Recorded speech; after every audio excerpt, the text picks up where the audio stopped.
This is High Court 1.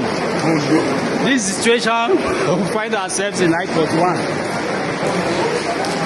High Court 1 Ondo Judicial Division.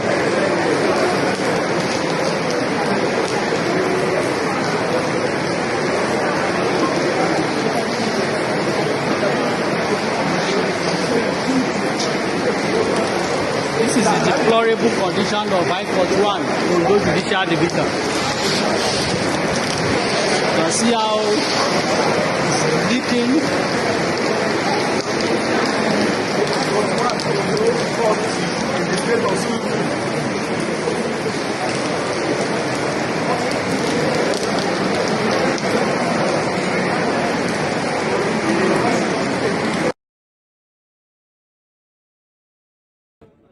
Who controls both the rich and the poor? When he moves, there's an exodus. When he speaks, there's a revelation. And when he decides to act, there will be tsunami. Loved by Nigerians from all walks of life. Two-time governor of Anambra State. The leader of the APC movement.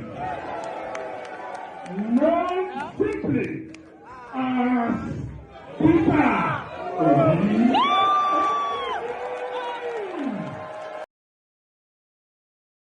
I'm not campaigning for anybody. So on a contract, now my money they go pay me. Imagine they don't begin the campaign for 2027. The money I didn't interested in.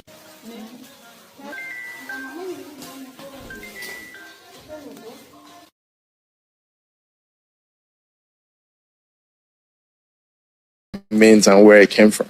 That's a good one. Will you indulge us? Will you indulge us with how please. that nickname came about?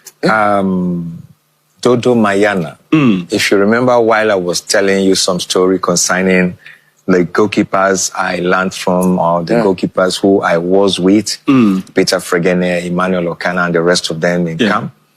While in room with Peter Fregene, he calls me Dodo. And that generation of 1980, 81, 82, you know, I joined the camp 81, you know. So from that moment, I was lucky to fall into the hands of Peter Fregene, you know. In fact, practically almost all of them. Every morning before training, you see me sitting in the front of Emmanuel Okala's door, waiting for him to open his door so that I can take his boot, hold it to enter the bus. Then I will go to Peter Fregene, you know. I will go to Best Ogedengbe. I'll pack all their boots, you know, so that I go to the bus, I sit. When they want to wear their boot, I bring it, I give it to them, give it to them. You know, after training, sometimes I want to go and meet them. They tell me, no problem. Their jersey has been put to laundry. I should not worry. I say, what about the boot? Let me clean it. They'll tell me, oh, no, Peter, don't worry. Thank you. So I keep on doing this all through my stay in the camp. So while doing it, Peter Fregene now start calling me Dodo.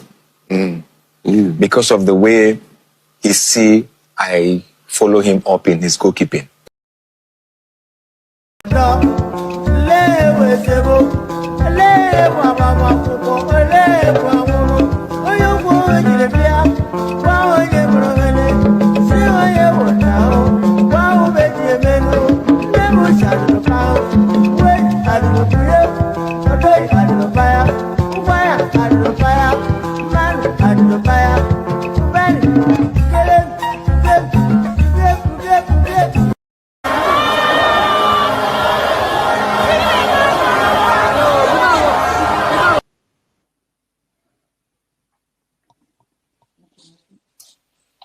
Some of this rally make my blood pressure go up.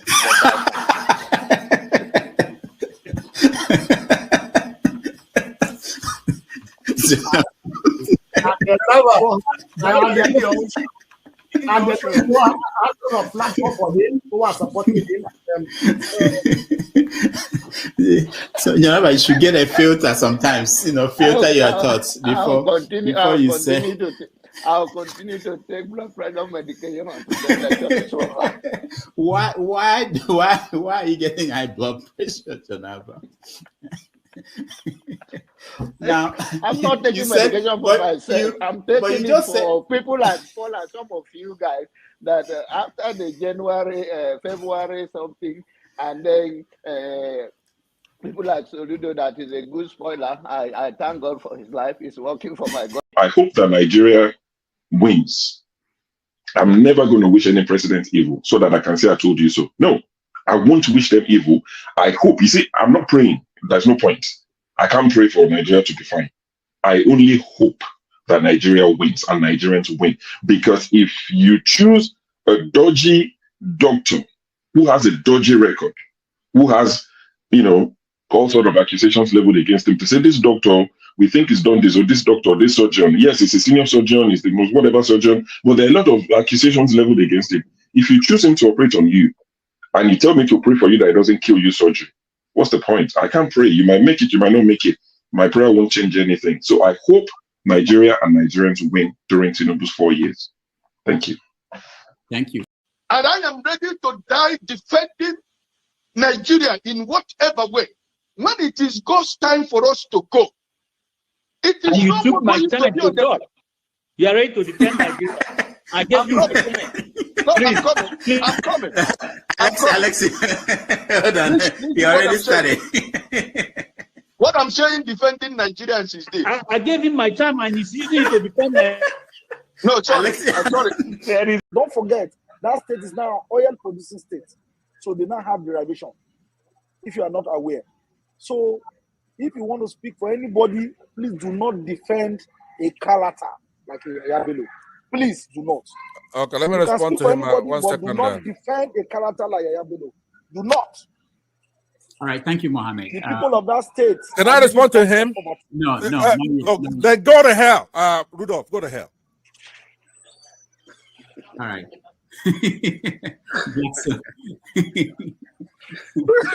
Rudolph, I've never seen this part of him before. My God. Tinubu is a criminal, yes, of course, a categorical grade 1 criminal. The only person more criminal than Tinubu in Nigeria is probably Babangida. But he's a criminal, and is he fit for purpose? Absolutely not. Should Tinubu be the president of Nigeria? Categorical no. Is there a better option than him? That is subjective. So show me who he is. I have nothing new to say. People are hungry. Let them die. It's their fault. Yeah, I'm supporting Tinubu 100%. You're supporting Tinubu 100% to deal with Nigerians. Jeez. People like you. So that when next election comes, I will now see whether when people bring money, you will vote for them or you will do your conscience.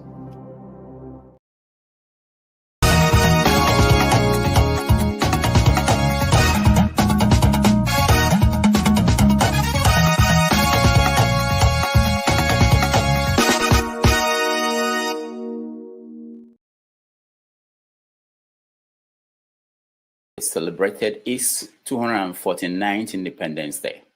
There were parades, fireworks, and the traditional hot dog eating competition. But something bigger also happened. President Trump signed his big, beautiful bill into law. The massive bill will affect those who live in the United States and those who do not have the fortune to be living in the US. The law gave tax cuts to the rich, increased military spending, and cut Medicaid and programs that support the poor. It also provided $170 billion to ICE to expand the deportation of immigrants. It cuts subsidies that have sustained renewable energy projects in the US. Experts believe that wind, solar, and other forms of renewable energy will suffer due to these cuts. During the signing ceremony, President Trump complained that China makes the components for wind turbines, while China does not use them. Let's watch him.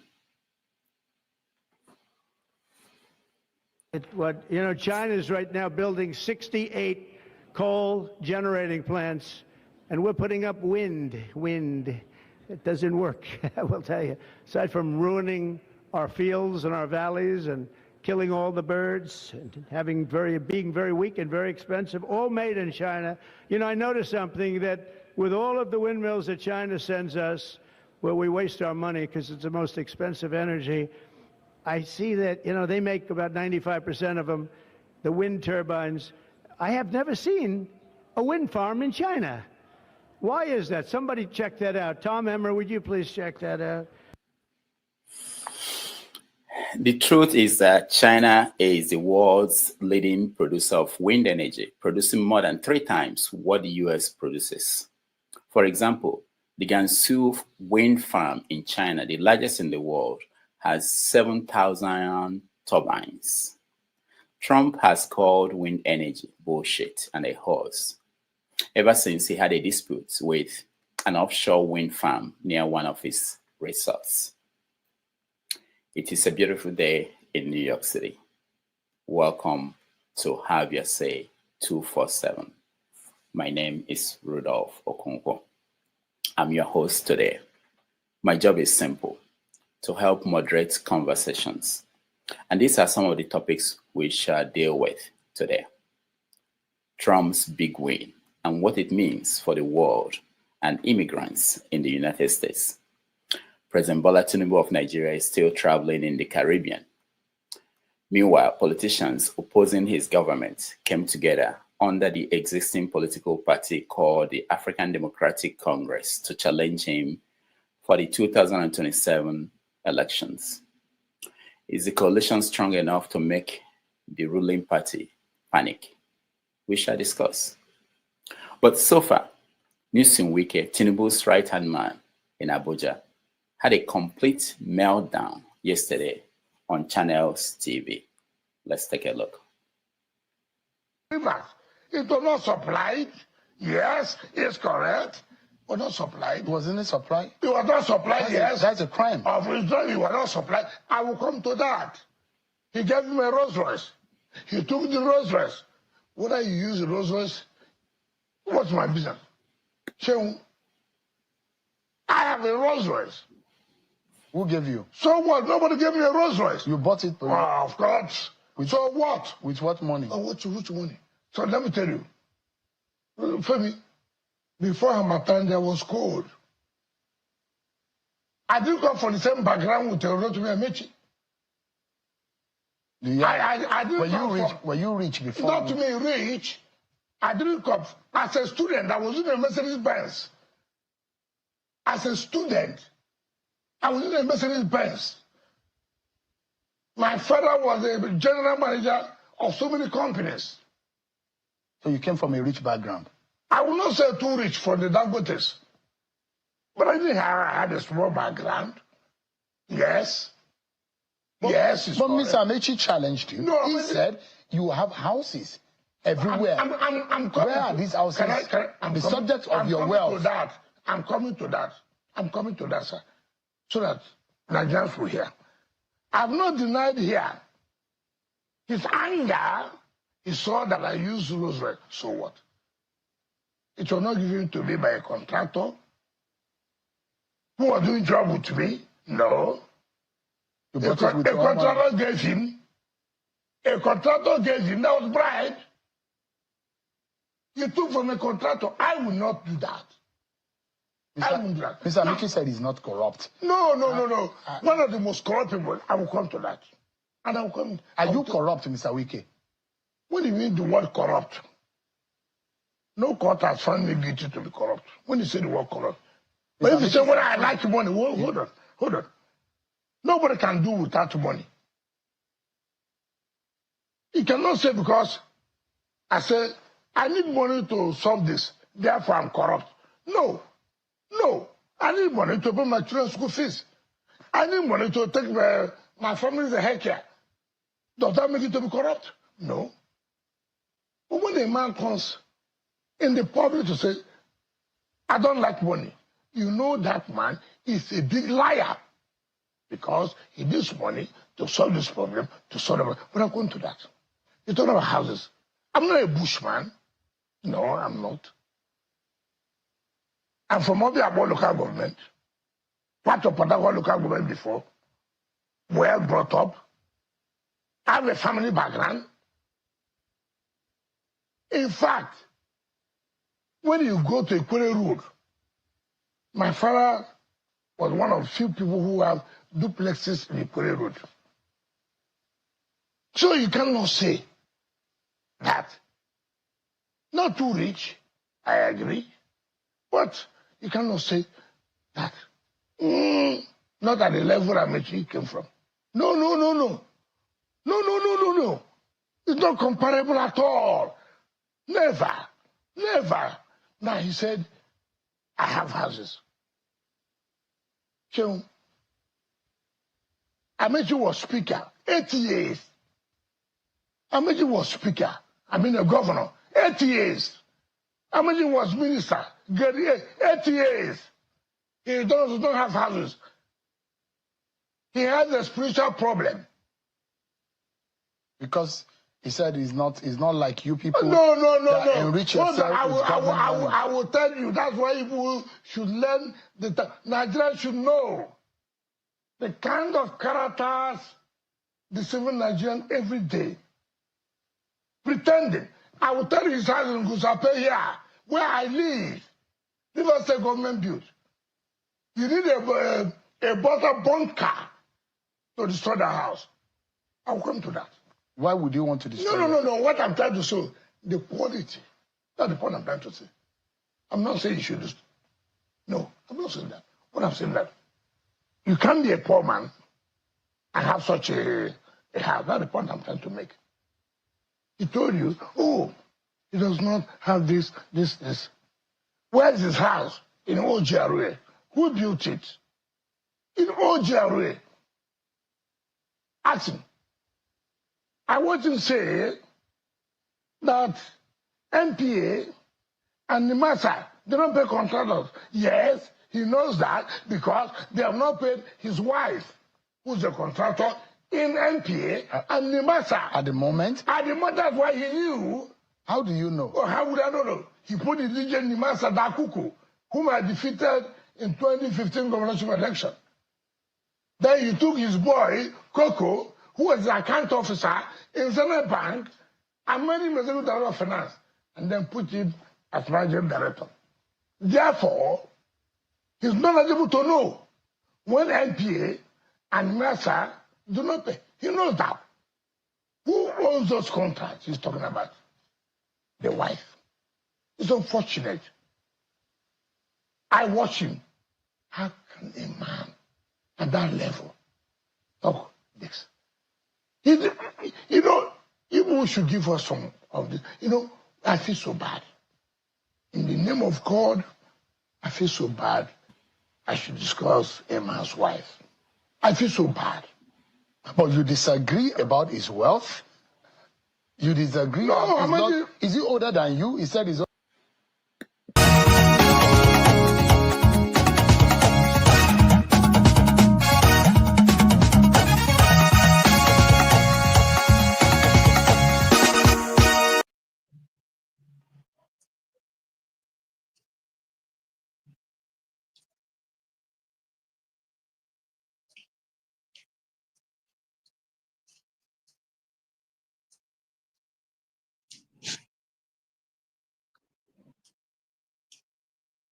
In here, I traveled and I'm back. Thank you all for keeping the channel going. I really want to thank KJ, Forefathers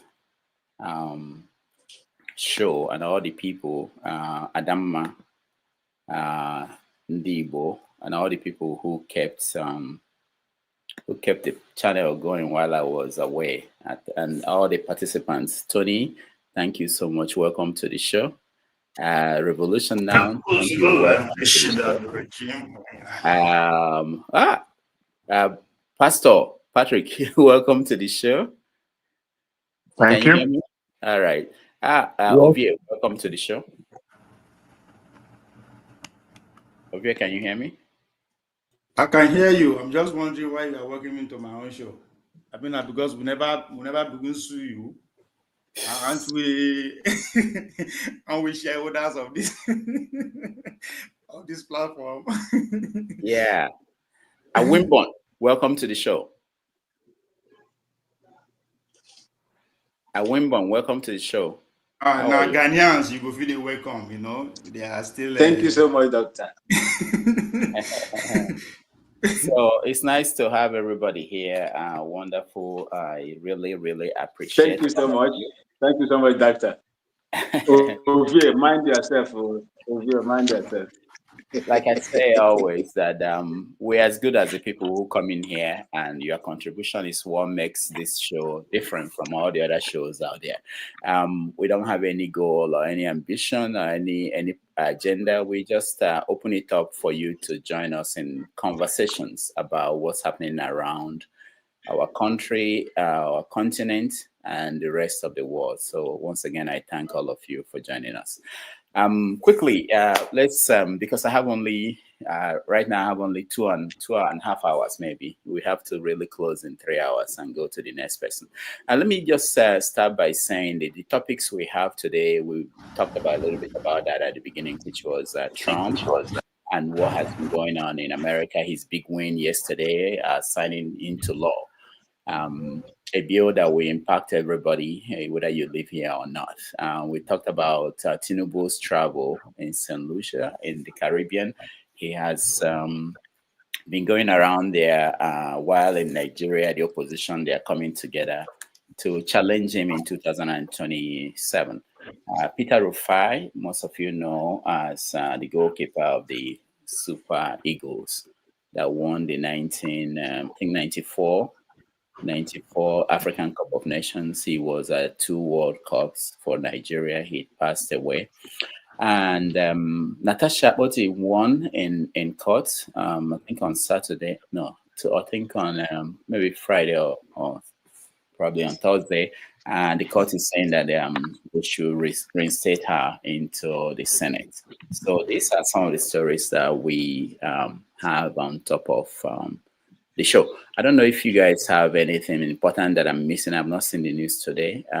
Tony, let's start with you. Welcome back, Doctor. Greetings, everybody. The platform. Great to be here.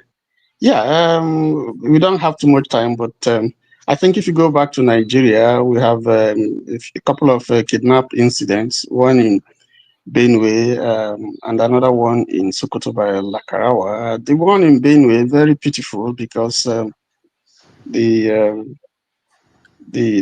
looks like marks of some complicity by the military. The spot where the kidnap took place, the police were there, and it happened. I mean, the soldiers were there, and the kidnap incident happened. But the dirty thing about it all is that the police claimed when some of them were rescued that it was through their effort. Meanwhile, the parents of some of the victims said that they gave money to the paid ransom. So the police lied. And then something else very pitiful was that when the DPO came, tried to rescue the victims, the kidnapped victims, the military people at the checkpoint pointed the DPO and his team to the wrong direction. So that's worrisome. Then the other thing, if you go to the US, a summit of 5 African states coming in July 9 to 11 to discuss some economic matters. Unfortunately, Nigeria is not included. I don't know if that's good. And then we have what else? Liverpool fans, condolences. I think those are some of the.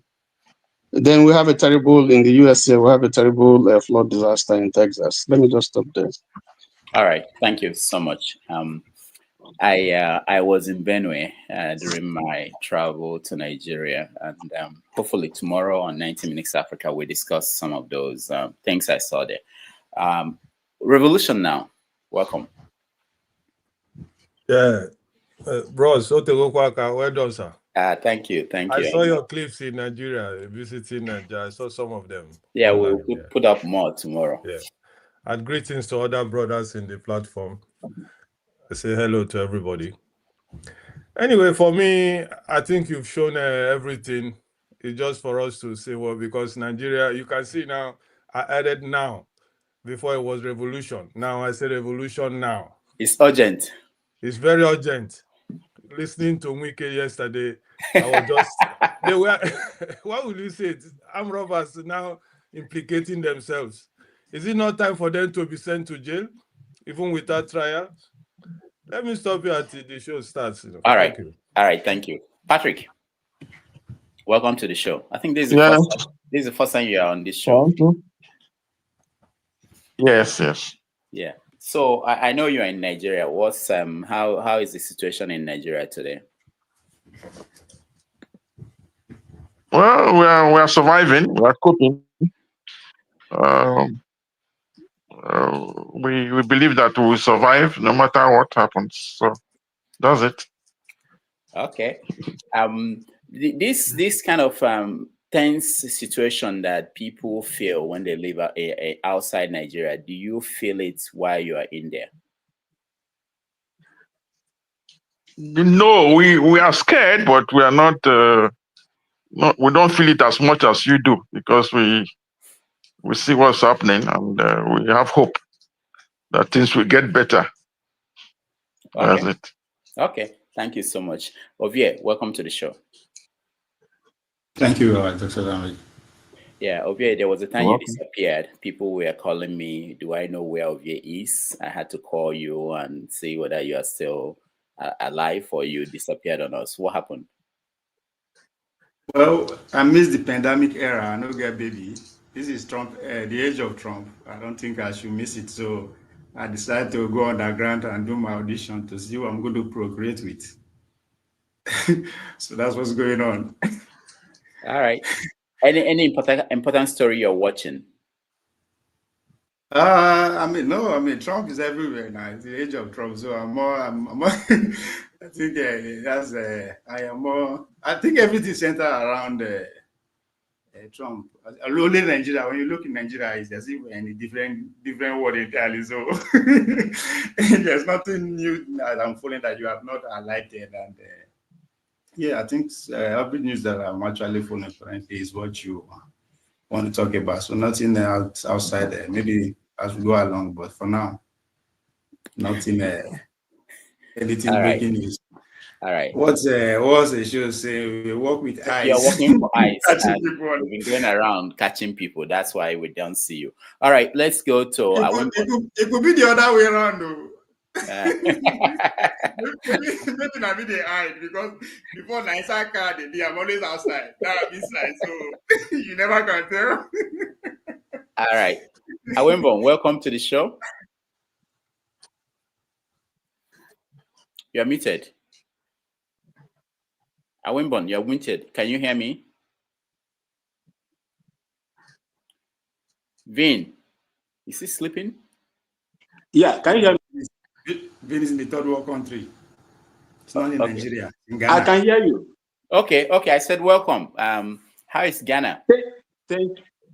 Yeah, we are doing well. We are managing. It's not easy. You know, we have a new administration and it's working on recovering all the loot. People are volunteering to bring back the money they've looted from, The man is trying well. The operation recover all loot is doing very well. And so many people that misappropriated the monies, the public funds are now put under trial. I think one of them is in New York, taking after mismanaging the country, he ran to US for medical. So, and he has been also placed on the watch list. So we are looking forward to bringing him back to Ghana to face trial for all the problems that he caused Ghanaians. And another thing that worries me is the audacity, what I call the cockroach audacity of some armed Fulani herdsmen, parading the state of Imo State, slinging their rifles, the automatic rifles, at the heart of Imo State. That is what worries me. It keeps me awake anytime I see those things happening within the corridors of the Igbo land, Southeast in general, and none of the politicians are talking about it. Only the ordinary Igbo people in those areas are talking and shouting and making videos, but the politicians, see it as something normal for someone that you have nothing in common with to enter into your space, sling his rifles, automatic rifles, on guard, walking, grazing cattle in the heart of Imo State. It's an eyesore to me. And one other thing, Dr. Damages, I have to say here is this. There is one guy they call, is it Mr. Manager, a YouTuber, that is, prognosing into the activities of an Igbo king in my own country, Ghana. I would like to advise that guy, I think it's from Yoruba extraction, to stay away and concentrate on what is happening. The king that is here, because of his actions, that thing is going viral. I do not know how someone who has nothing to do with the establishment of a chieftaincy title and those that are taking care of their own people within this way without interfering in our traditional stew here in Ghana, will be allowed, to say most of this thing that guy is saying, creating hate, just like they are also creating in Nigeria, in Ghana. Yeah. We don't want that. We receive our visitors as long as you are on the path. I had that. Go ahead. I had that. I saw that video. I wanted to know, that person is a Nigerian, not a Ghanaian. Is that what you're saying? I mean the manager, the YouTuber. No, the man that was saying it. Yeah, I will try to find it and maybe play it before we end the show. Yeah, we have another Ghanaian that was they call him Tuntum. Tuntum, that is someone who is dark in complexion. That is Tuntum. And the other guy they call a manager. The Tuntum is a Ghanaian. He was reacting to what manager was putting out there. Yes. Okay. So the manager guy is the person that is stoking this hate, just like they do in Nigeria. We receive visitors. We give people chieftaincy titles in Ghana, including Chinese. They give them chieftaincy title. And that Igbo chief is only representing the interests of their own people and their cultural values, not interfering in the traditional system of our people. He is a visitor, and he has also come out to say his duties is for his own people that lives in Ghana, and how to support them or go to them, talk to them on how to behave in a foreign land called Ghana. We don't hate anybody as long as you are on the path of the law, the right side of the law. You have no issue living in Ghana. But those of them that have that are on the other side of the law, these are the people that will still have problems with us and with the system. You won't have problem with us. You will have problem with the system that we operate. And there is another guy from Rivers State, they call something Benson.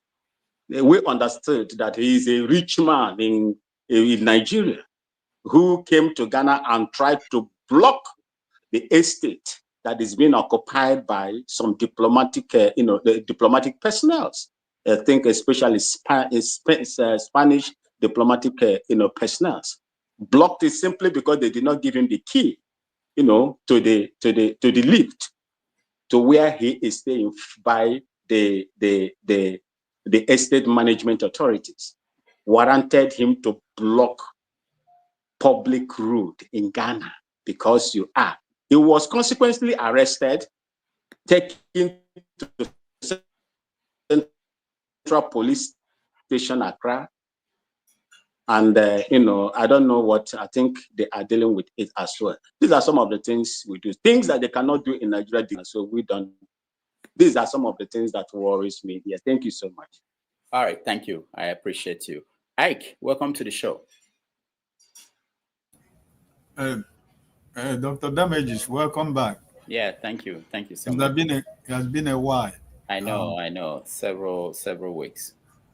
My brothers, God bless all of you, my brothers. Revolution now, you disappear. You are now like, we have to fill a form to see you right now, right? It's good. You're enjoying your life in Sweden. It's good. We don't have a problem. My brother, Awi Bim, thank you for your comment. I want to appreciate what you just said, because the guy you said that blocked the road, he can do it in Nigeria because we have a lawless country. As long as he belongs to the class of people who has money, he can do whatever he wants in Nigeria. So sometimes they forget that they are not in Nigeria when they go to somewhere else, because they be what they have, the money they have, the stolen money they have in their pocket. They can do anything they want anywhere. And they forget that there are laws in other countries. So I appreciate you for your defense of the chief of the Igbos, that what his duty in Ghana is. God bless you. I appreciate that.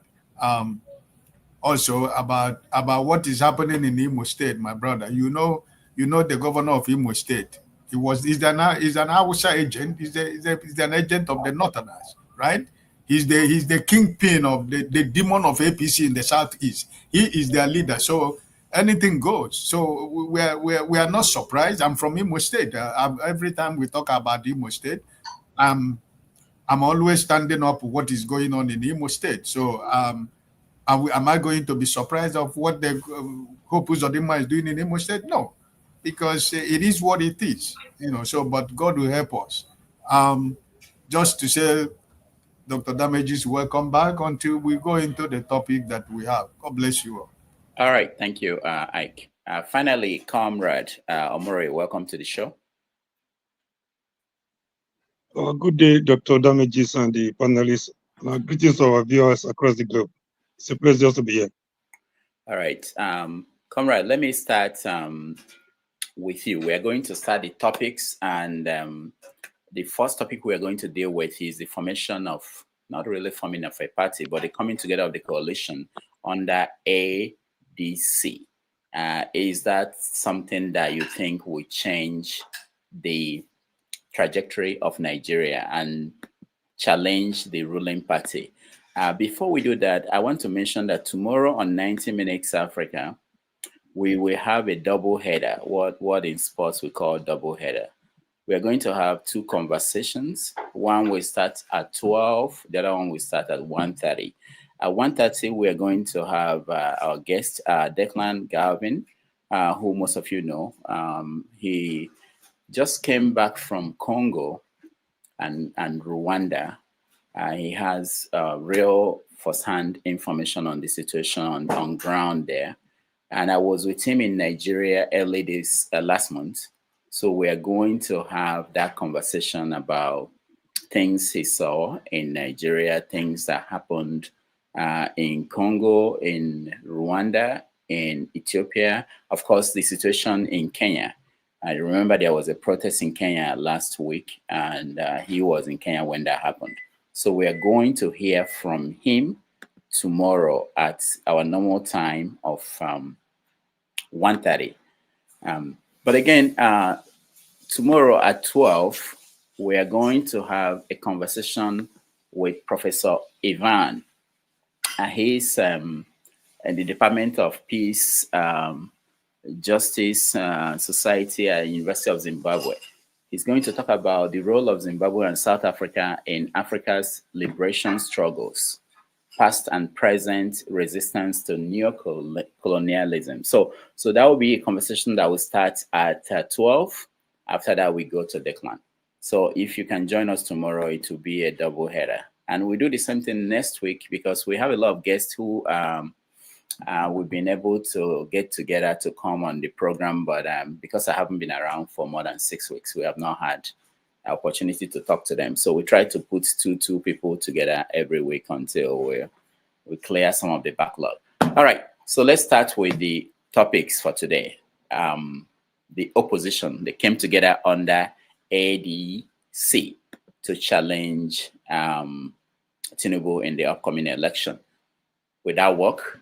Do you think this is something that is surprising to the ruling party? Are they panicking? Comrade Omori.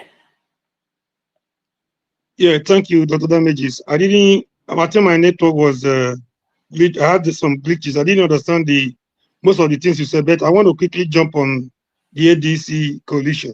Yeah. I think Nigerians are depressed, and as much as they are oppressed, we don't know where we're going, and we don't know how to get there.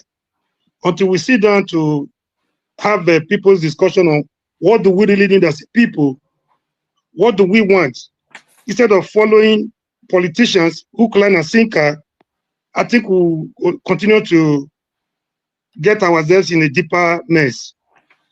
Some years ago, there was a coalition that brought in Buhari. Everybody wanted any other person except Jonathan. Little did you know that we are creating a bigger monster than Jonathan. After Buhari, we now have Tinubu. People are not saying. All right, we lost Omori. Let's go to Revolution now. What is your take on the coalition? Yeah, greetings again to everybody. And well, you saw that I added something on my name, Revolution Now. First of all, let me start with Peter Obi, because I love that man called Peter Obi, because we all know that he's a truthful man. But many of us believe he can't rule a country called Nigeria because of how Nigeria is. That is why we've tried to warn him. We've talked about our grievances, his character, how he portrays himself. Although they will say he's the new kid on the block, those educated guys would use those type of English. Everybody loves him. They believe he can do it. Fine.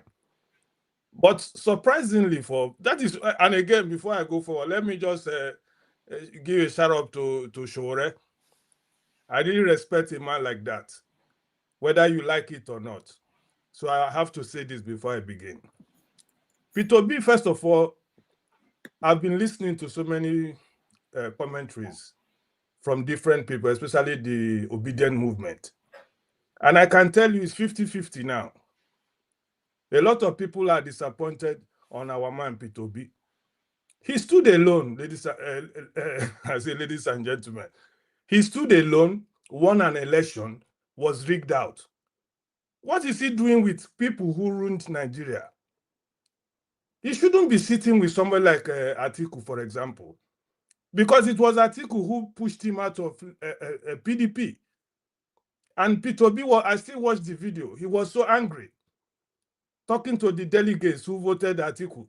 You people wouldn't be here for long. You understand? Suddenly, when he has conquered Nigeria, he's now forming a coalition with people who don't love Nigeria. Rufai, how many Christians will vote for people like that?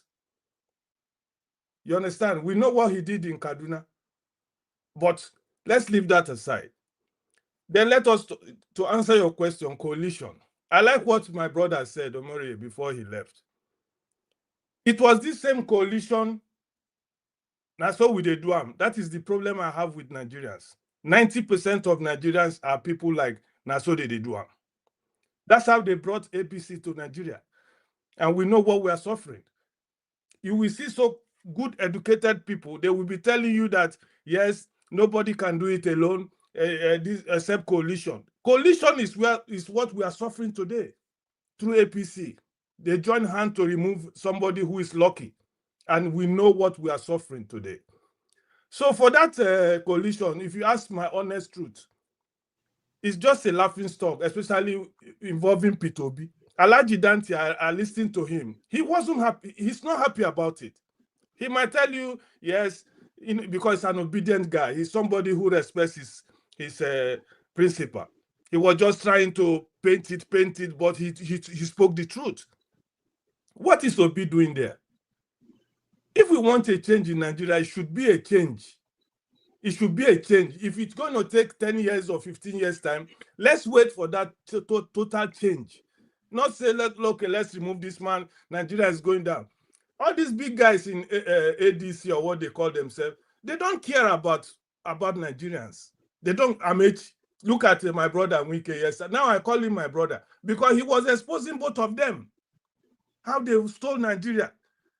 Amaechi is saying another thing. Wike say, don't worry, make I open Unanyash. Now so we do. Now so we do. So when now these people come to coalition and we, the street boys, are now watching them, so but you see them. And this is where my brother Peter Obi is sitting, trying to do what there. Let me leave the other people to talk because there's a lot of anger in me. See, at least seeing Peter Obi. And let me just end with this. Now is the time for Nigerians to know who their savior is. And for me, let's back Sowore. I'm not campaigning for anybody. Sowore is the only person that I believe strongly. Thank you.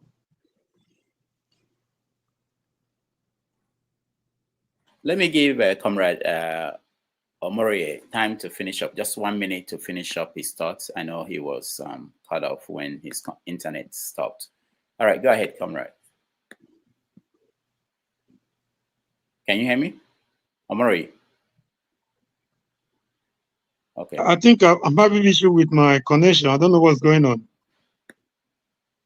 I don't know if it's my location. Okay, we can hear you. Just 1 minute. You can round up your thoughts. That's to tell you how ADC and Sowore are in the ranking. All right. And let's go to Tony. Tony, what's your take on the coalition? They are struggling. Thank you, Doctor. I think, first of all, there's a need to do some correction here. There's a difference between merger and coalition. What happened with Buhari was a merger of parties. Now what we're dealing with here is coalition. I think there are two different scenarios. So it's important to make that correction. Now, going from there, I think it's a little bit too early in the day to make a prognostication of what is likely to happen. But you can see that with the gathering, you can call them of the good, bad, and ugly, which has always been in our political space system. You never had a party of just saints. It's always been a party of saints and sinners. And we need the mix, the entire mix. I don't think that there's anything wrong if you have previously estranged politicians coming together. Because basically, if you know what politics is, there are no permanent friends, but there are permanent interests. So if you look at the coalition the way it is, I believe that there's a need, to challenge the ruling party, because if you look at all the indices that we have seen, they have not done well. You can say it's too early in the day, 2 years, but we can even see that it's possible within 2 years to begin to show a direction, to see a policy statement that is focused, that is visionary, that can deliver. So these 2 years, have they done something? Yes, they tried to do something, but what's the impact? Because all people look at is your pocket, kitchen and table issues. How does it impact me? How do I feel? Do I feel better? Can I buy rice cheaper? Has the Naira gone down? Is the economy doing well? What are the projections? Can I see hope? Is insecurity?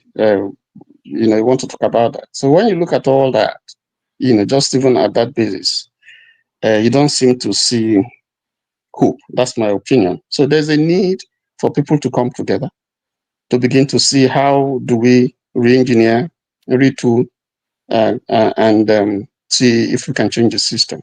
So I think, in my own opinion, that yes, this is a good move. There will be problems along the way. There will be challenges, but they are not unsurmountable. For me, I'm not pointing fingers. There are no saints. none of those people, politicians we can say are saints. So it's not a question of saints. Even Jesus Christ had problems when he came here. So I'm not anticipating to see a political party that is full of saints. That has never worked in Nigerian history. So to summarize, because of time, yes, I think that from what we see, the ruling party is jittery from their reactions, from their pronouncements. And I think there's a need, to push this particular coalition forward. I think there's a need for, other parties, who are not involved to also maybe get together and with a view to helping us put pressure on the system so that we can get things to move on in a direction that we want. Let me stop there. All right, thank you. Ovie, what do you think? What do you think about the emerging political arrangements in Nigeria? Do you think it's going to change anything in the country? No, no. For me, I think the coalition had to stop Obi presidential, to keep Obi presidential ambition and the obedient movement. That's what the coalition is about. Why am I saying this? I mean, Tinubu has not committed any crime yet to warrant not giving him the second time. He will not be removed. There's no reason to remove him. But I mean, let me put the card in context here. According to the power arrangement, the power that be the people that put him there, he hasn't done. He's been doing so well so far. Now, the coalition, that is the northern angle to stop what they see that might eventually take the turn of what the MAGA and the Donald Trump movement is doing currently. If there's anybody that can, or any movement that can stop the turn-by-turn arrangement or give it a run for their money, is the Obi and the obedient movement. So before it gets out of hand, getting out of hand means that Obi either have to repeat that 6 million or better his position, or was better that 6 million. It will be very difficult to overlook him come 2021, whoever they want to project. Because at the end of the day, it's a consensus candidate is not going to project. So how do we stop that or make sure reduce that? Is to form this coalition, either lure him to take the ticket and give him the same Goodluck Jonathan treatment, to work against him from the inside the party, from the top to bottom, and make sure he loses. And once he loses, that chapter, you don't finish. Attention will be focused on who comes from the northwest.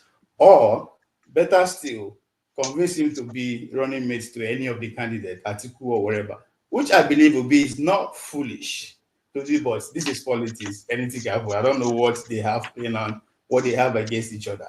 And if that is the case, they are still going to lose. Again, his chapter and his movement closes. His best chance, as far as I'm concerned, he should keep going solo.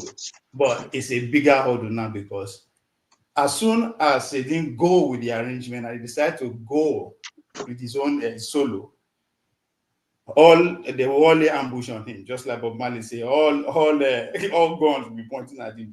They will go, politically speaking, they will go so hard, just like as I see they went with Donald Trump, but he survived it, just to make sure he stopped it. So this is what I'm seeing playing out here. The coalition has nothing to do with stopping Bola Tinubu.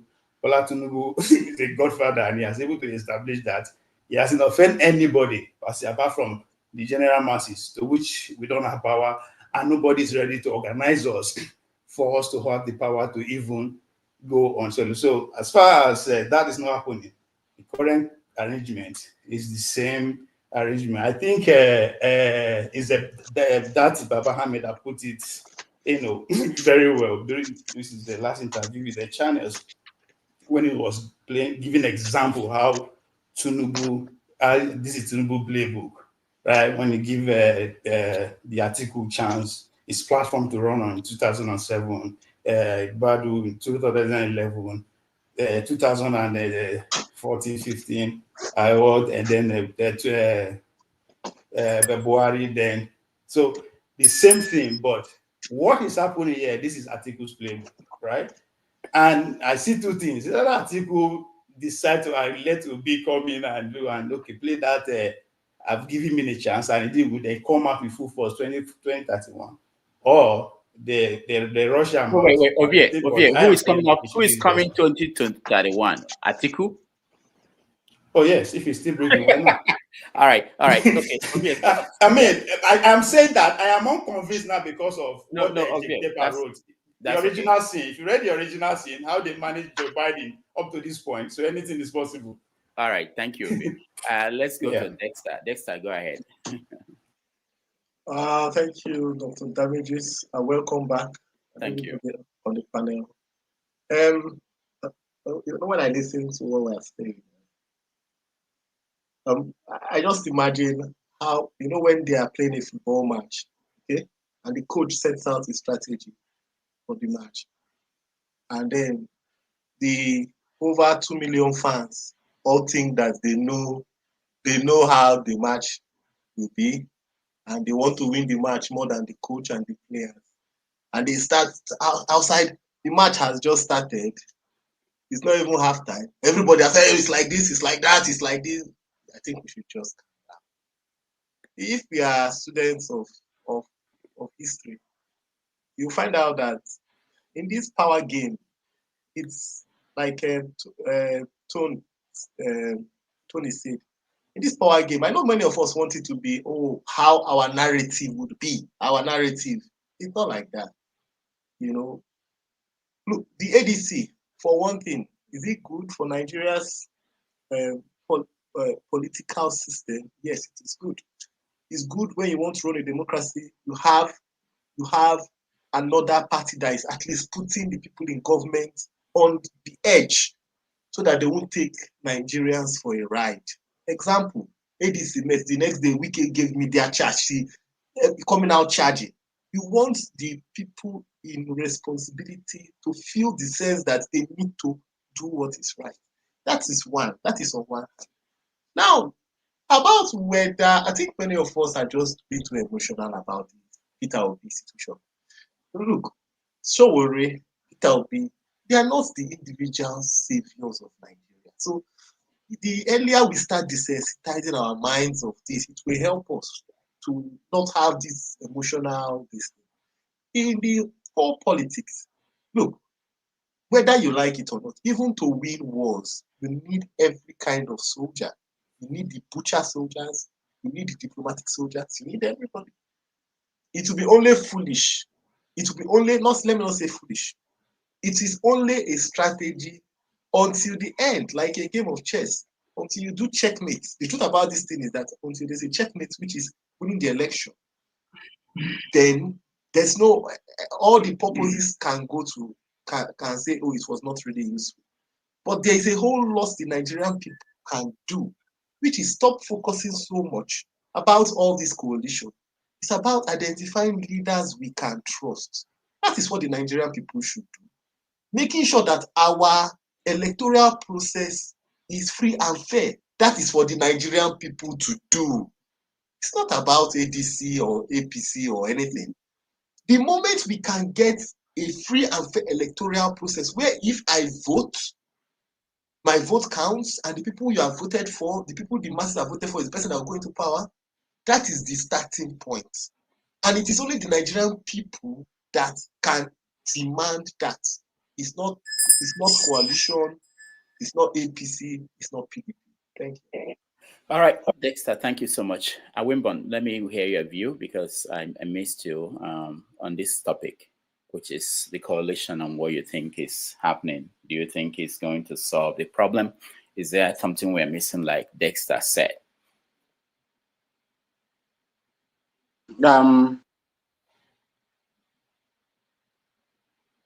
Thank you once again, Dr.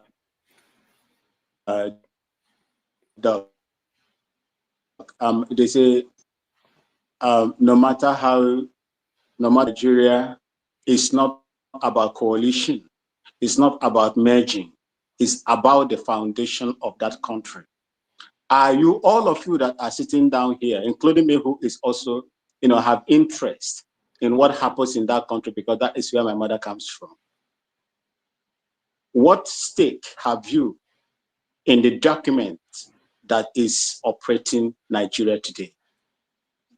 If you don't have any input, your interest is not carried along. Whether you form a coalition 20 times or 100 times, it is not going to improve the life and infrastructure of that country. It is only going to improve the pockets of those that are going to benefit in the coalition. So that is how I see it. I see what they are doing. If you look at APC, whether you call it a merge or the same thing, their utmost intention as at that time when they merged was to take up government, to unseat Goodluck Jonathan. And that is what they did. If you form a coalition now that is coming to challenge the current status quo of government, what you are planning to do is to unseat him and take him out of that leadership. Who are the people that are going to control the affairs of this, leadership? Peradventure, they become, they win the power. It is the same old people that have successfully destroyed that country with their actions and inactions. People that could not, in fact, majority of them supposed to be cooling in prisons today. All of you were there when a sitting governor told the whole Nigerians that, oh, we know the people that are killing Nigerians, that are, paying Nigerians all over, and we have gone to sort them out and pay them. If it were any other person outside the North, what could have happened to that man? He is one of the people that are coming out to form coalition for you people. What do you expect? What do you expect? Whether coalition or no coalition, I don't see any fruitful gain that is going to get to, that is going to ease the suffering of the Nigerian people. Thank you so much. That is what I have in that. All right, thank you. Let's go to Ike quickly. Ike, your take. We're giving 3 minutes to everybody now so that we can catch up on everybody and go to another topic. Well, first of all, before the last comment of Desta, he said in the military war, you need the butchers, you need the whatever. We are in a country where some of us who claim to be decent Nigerians are not in the political space. And we are not ready to be in the political space.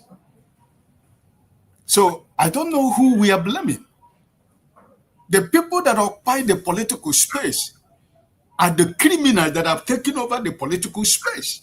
They, their children, their cronies, and their friends. And me and you are not ready to take over the political space, and you are complaining. Who are you complaining to? Who is going to do it for you? When you say those genuine Nigerians we are talking about, when you tell them about politics, I say, listen, forget me, I don't need politics. Politics is not my life. I don't need it. It's a criminal organization. It's a corrupt institution. When you are not ready to go in, the same people you are complaining here will take over the political space. And they have taken it over. We tried it in 2023. Genuine Nigerians came out to try it in 2023. We are suffering the consequences of people who claim to be genuine Nigerians that are not ready to take over the political space. The few people that were able, we thought that they were decent Nigerians who rode on the back of Mr. Peter Obi. Where are they today? They have joined the APC. They have joined the group. So, if you say you are not for this coalition, I want to ask you a genuine question. The political parties that you have in Nigeria today, the government in power has taken over every political organization in Nigeria. You can't even, their plan is to make sure that, example, like Mr. Peter Obi has no political party to contest election in 2027. The chairman of PDP is the chairman of burial party of PDP because PDP has already been buried. The same thing with Labour. So if you are saying that you don't want this coalition that they're trying to do, fine and good. Where are the Nigerians who can take up the political space? So in this case I am saying about, it is the Nigerians who are supposed to be discussing about what happens in the coalition. For example, me as Mr. Ike, I'm not going to talk much about the coalition because it's just about 3 days. We have not seen the documents. Nigerians have not seen the document of agreement, what was said and what was agreed. So we cannot continue. We cannot just come here and begin to say, listen, if Nigeria we are talking about today, the existence of Nigeria today, you need the good, you need the bad, and you need the ugly, because that's the only way forward. If you are thinking that you're a genuine Nigerian, you're a decent Nigerian, but you're not ready to go into the political space, sorry for you, my brothers and sisters. You got to be part of the political space, and if you are not, they will continue to take over. All right, Ike, thank you. We're giving everyone 3 minutes to weigh in.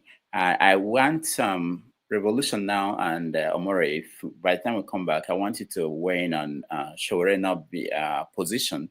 I know that you two support Showere, his position that he's not going to join the coalition. And like you said, Revolution now, that even if we have to wait for 26 years to get the kind of government we want, that we should do that. All right, KJ, welcome to the show. Now, once again, let me thank you for keeping the channel going while I was away. So I appreciate you. Thank you so much, Dr. Rudolph. Appreciate your coming back. the weight I've been taking off my shoulder. You can see I'm just lounging around. This morning I was thinking, can I do this again? I mean, I like this that I don't have to worry about. Anyway, go ahead. Some people don't really understand what it is, but until you have to do it over and over, then you know the pressure that it brings. Anyway, I just want to actually say that concerning the political development right now, I don't think we the people or even the politicians are learning from history. Coalitions have happened in the past, and the Igbo man has always been the one who loses out of it. I mean, I'm sorry to use the word Igbo, but that's the truth. Okay? All the time the coalition happened, the first coalition actually was between the Action Group and the NCNC, which eventually failed. Zik was driven back to the east when he came back to fight with Okpara, and Okpara said, no, go and fight with your mates in the center, We still have that in back of our minds, but let's even come for the rest. Go back to come forward. Just some days ago when we were still in primary school, there was a coalition between the Awolowo party and again Nnamdi Azikiwe and the PRP, okay, the Northern People's GNPP and all those Northern people, all those coalition, but the catch at that point was the bringing in of the PRP guy, which was who eventually, just like he played the same role Kwankwaso is playing right now. Nobody knew whether he was in or he was out. Or he just kept mum, and they kept waiting for him. In fact, they postponed the meeting for a while, waiting for him to come in from Kano. The videos are out there just in case anybody wants to look at it. And then, obviously, at the end of the day, who lost out in that one? It's still the same Nnamdi Azikiwe. Now, why am I saying that? Look, the system have looked at the possibility of Obi coming up, and I agree with some of the analysis so far. They know that this guy, even by their own awardment, that is by their own awarding of votes, they gave him 6 million votes. That means he has 6 million votes in his kitty. So now, why do you want to now, come into a coalition with people who the best of them won only one state? Okay, that is one. Secondly, why do we always want to pander to some, the suggestions made to you? You should be bold enough to stand out, because if you understand what you carry, then you don't have to dance to anybody's bidding. I think Obi is the beautiful bride here. He should be dictating, not joining. He should be dictating, this is the way I want it to go. Because whether you like it or not, you have 6 million votes who you didn't pay cover for. who you did not activate. In fact, right now, it's still as if you are the president because you go to states. You don't rent any crowd. The place is filled with people. So what are you afraid of? That's one. Two, if I were him, since I've already got myself into this nonsense, coalition, you give your own terms, okay? You dictate what your terms are. And for me, I think the most honest person that he will get to ever be his vice is the same Dati Ahmed. So if he goes to there and say Dati Ahmed Baba should continuously be my vice on this ideal, then I think he will go home free. But if he goes and follows whatever is going on and decide the worst mistake he will make is to say he will going to be vice to Atiku, because let's face facts, okay? Except some magic happen, they don't like Atiku. I mean, if you are a northern politician who inherited People's Front from the late Yar Adua, and up to this moment you are only able to win just a locality where you do well, then I don't think you are doing very well. Maybe your time is up. And those of us in theater say what? It's better to bow out when the ovation is loudest. Don't wait for the clapping to go down before you go out. So for me, if I were him, I would have taken a back seat and allowed these people to go forward. If it's actually for the good of the Nigerian people. But right now, I don't think for the good of the Nigerian people. It's how to keep this man called Obi, OBI, back in where he's supposed to belong, because he's biting more than he can chew, or that what has been allotted for him. He's trying to take over the dance. He's taking over the market. And so they want to make sure that he's not able to sell.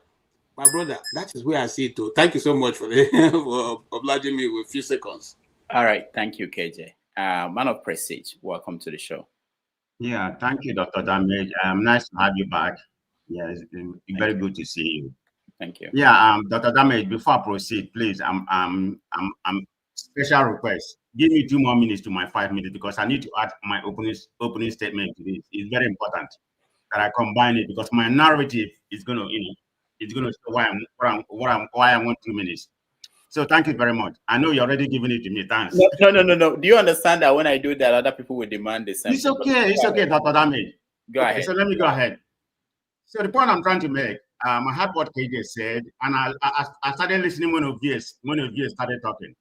Ovie said that Tinubu is not supposed to be moved because he hasn't committed any crime. I beg to be different. Not a criminal crime in that sense, but he has committed a crime against Nigeria because of where he has taken Nigeria. Nigeria has gotten worse. This is the worst government in my lifetime. So in that sense, it's a political crime. It's not an indicted crime. Why am I saying this? And I will give you an example. I'm not going to go global.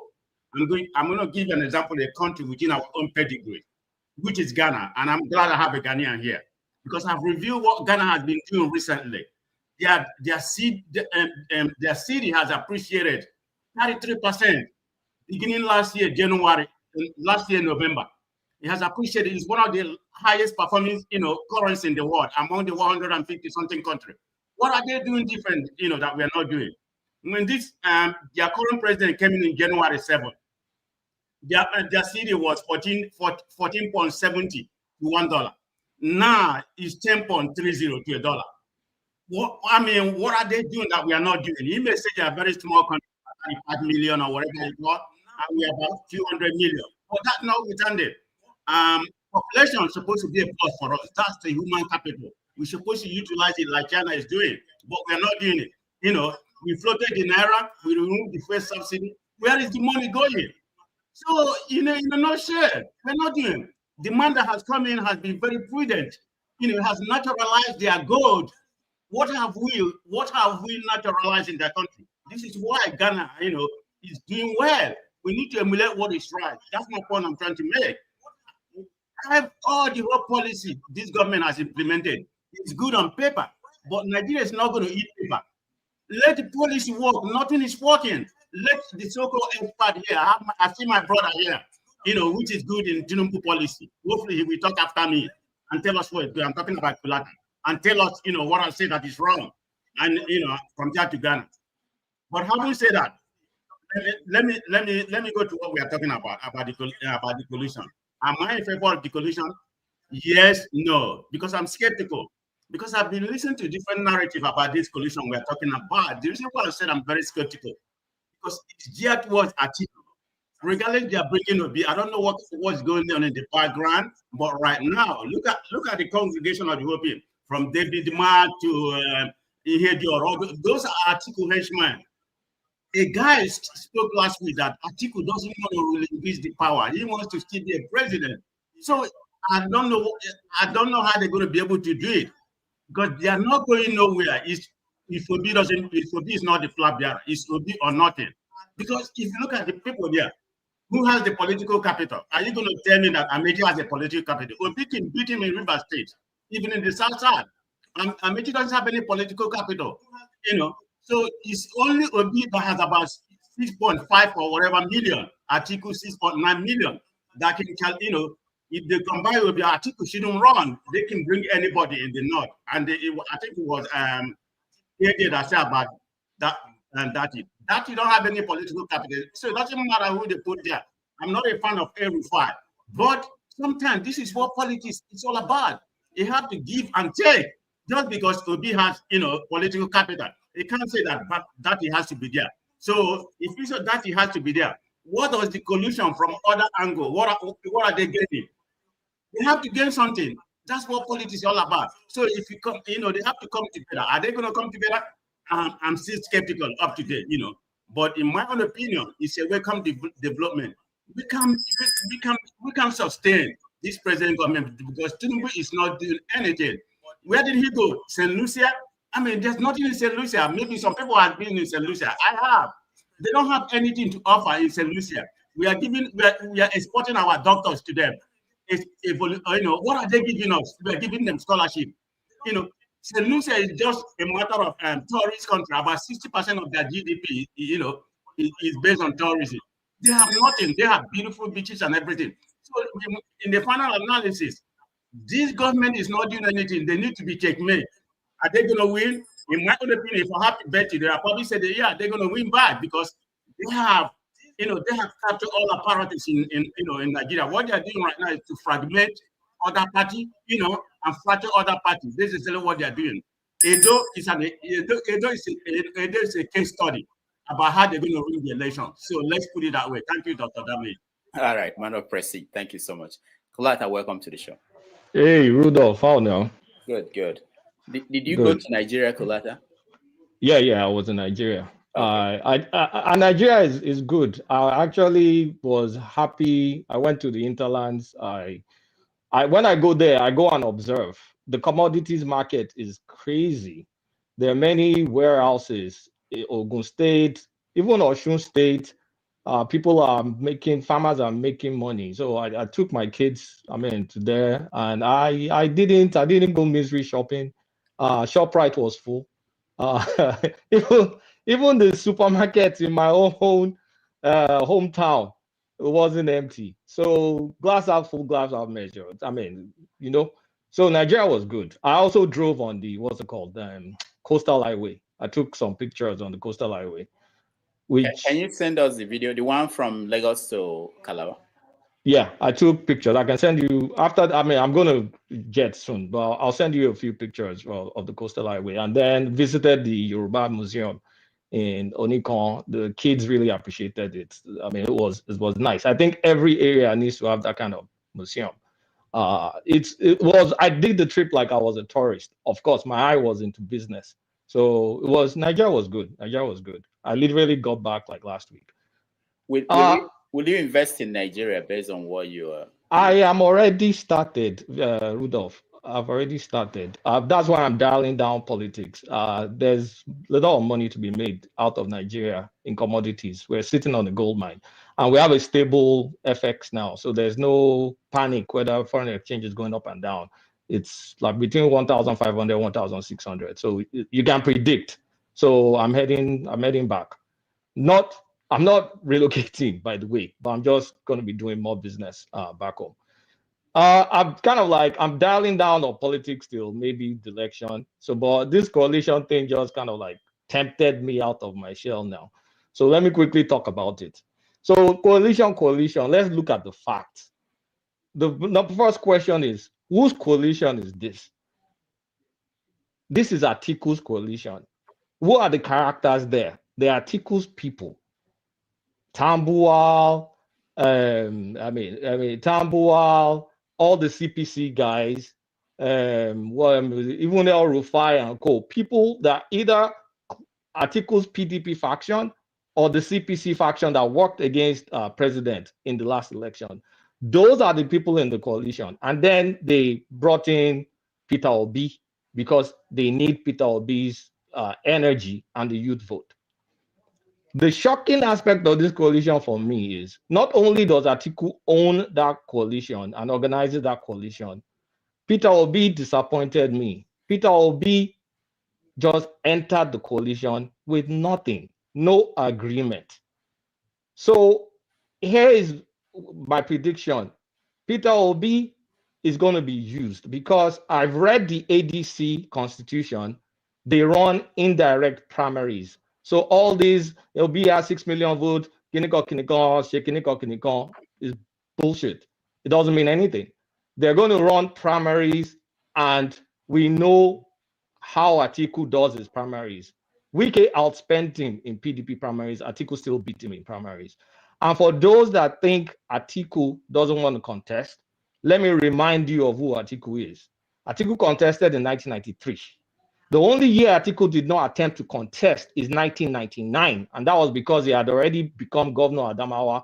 He tried to upstage Obasanjo even in 2003. 2007, he ran under ACN. 2011, he attempted to run. He was knocked out during primaries. 2015 too, he tried to do primaries against Jonathan. You guys remember, he tried to run.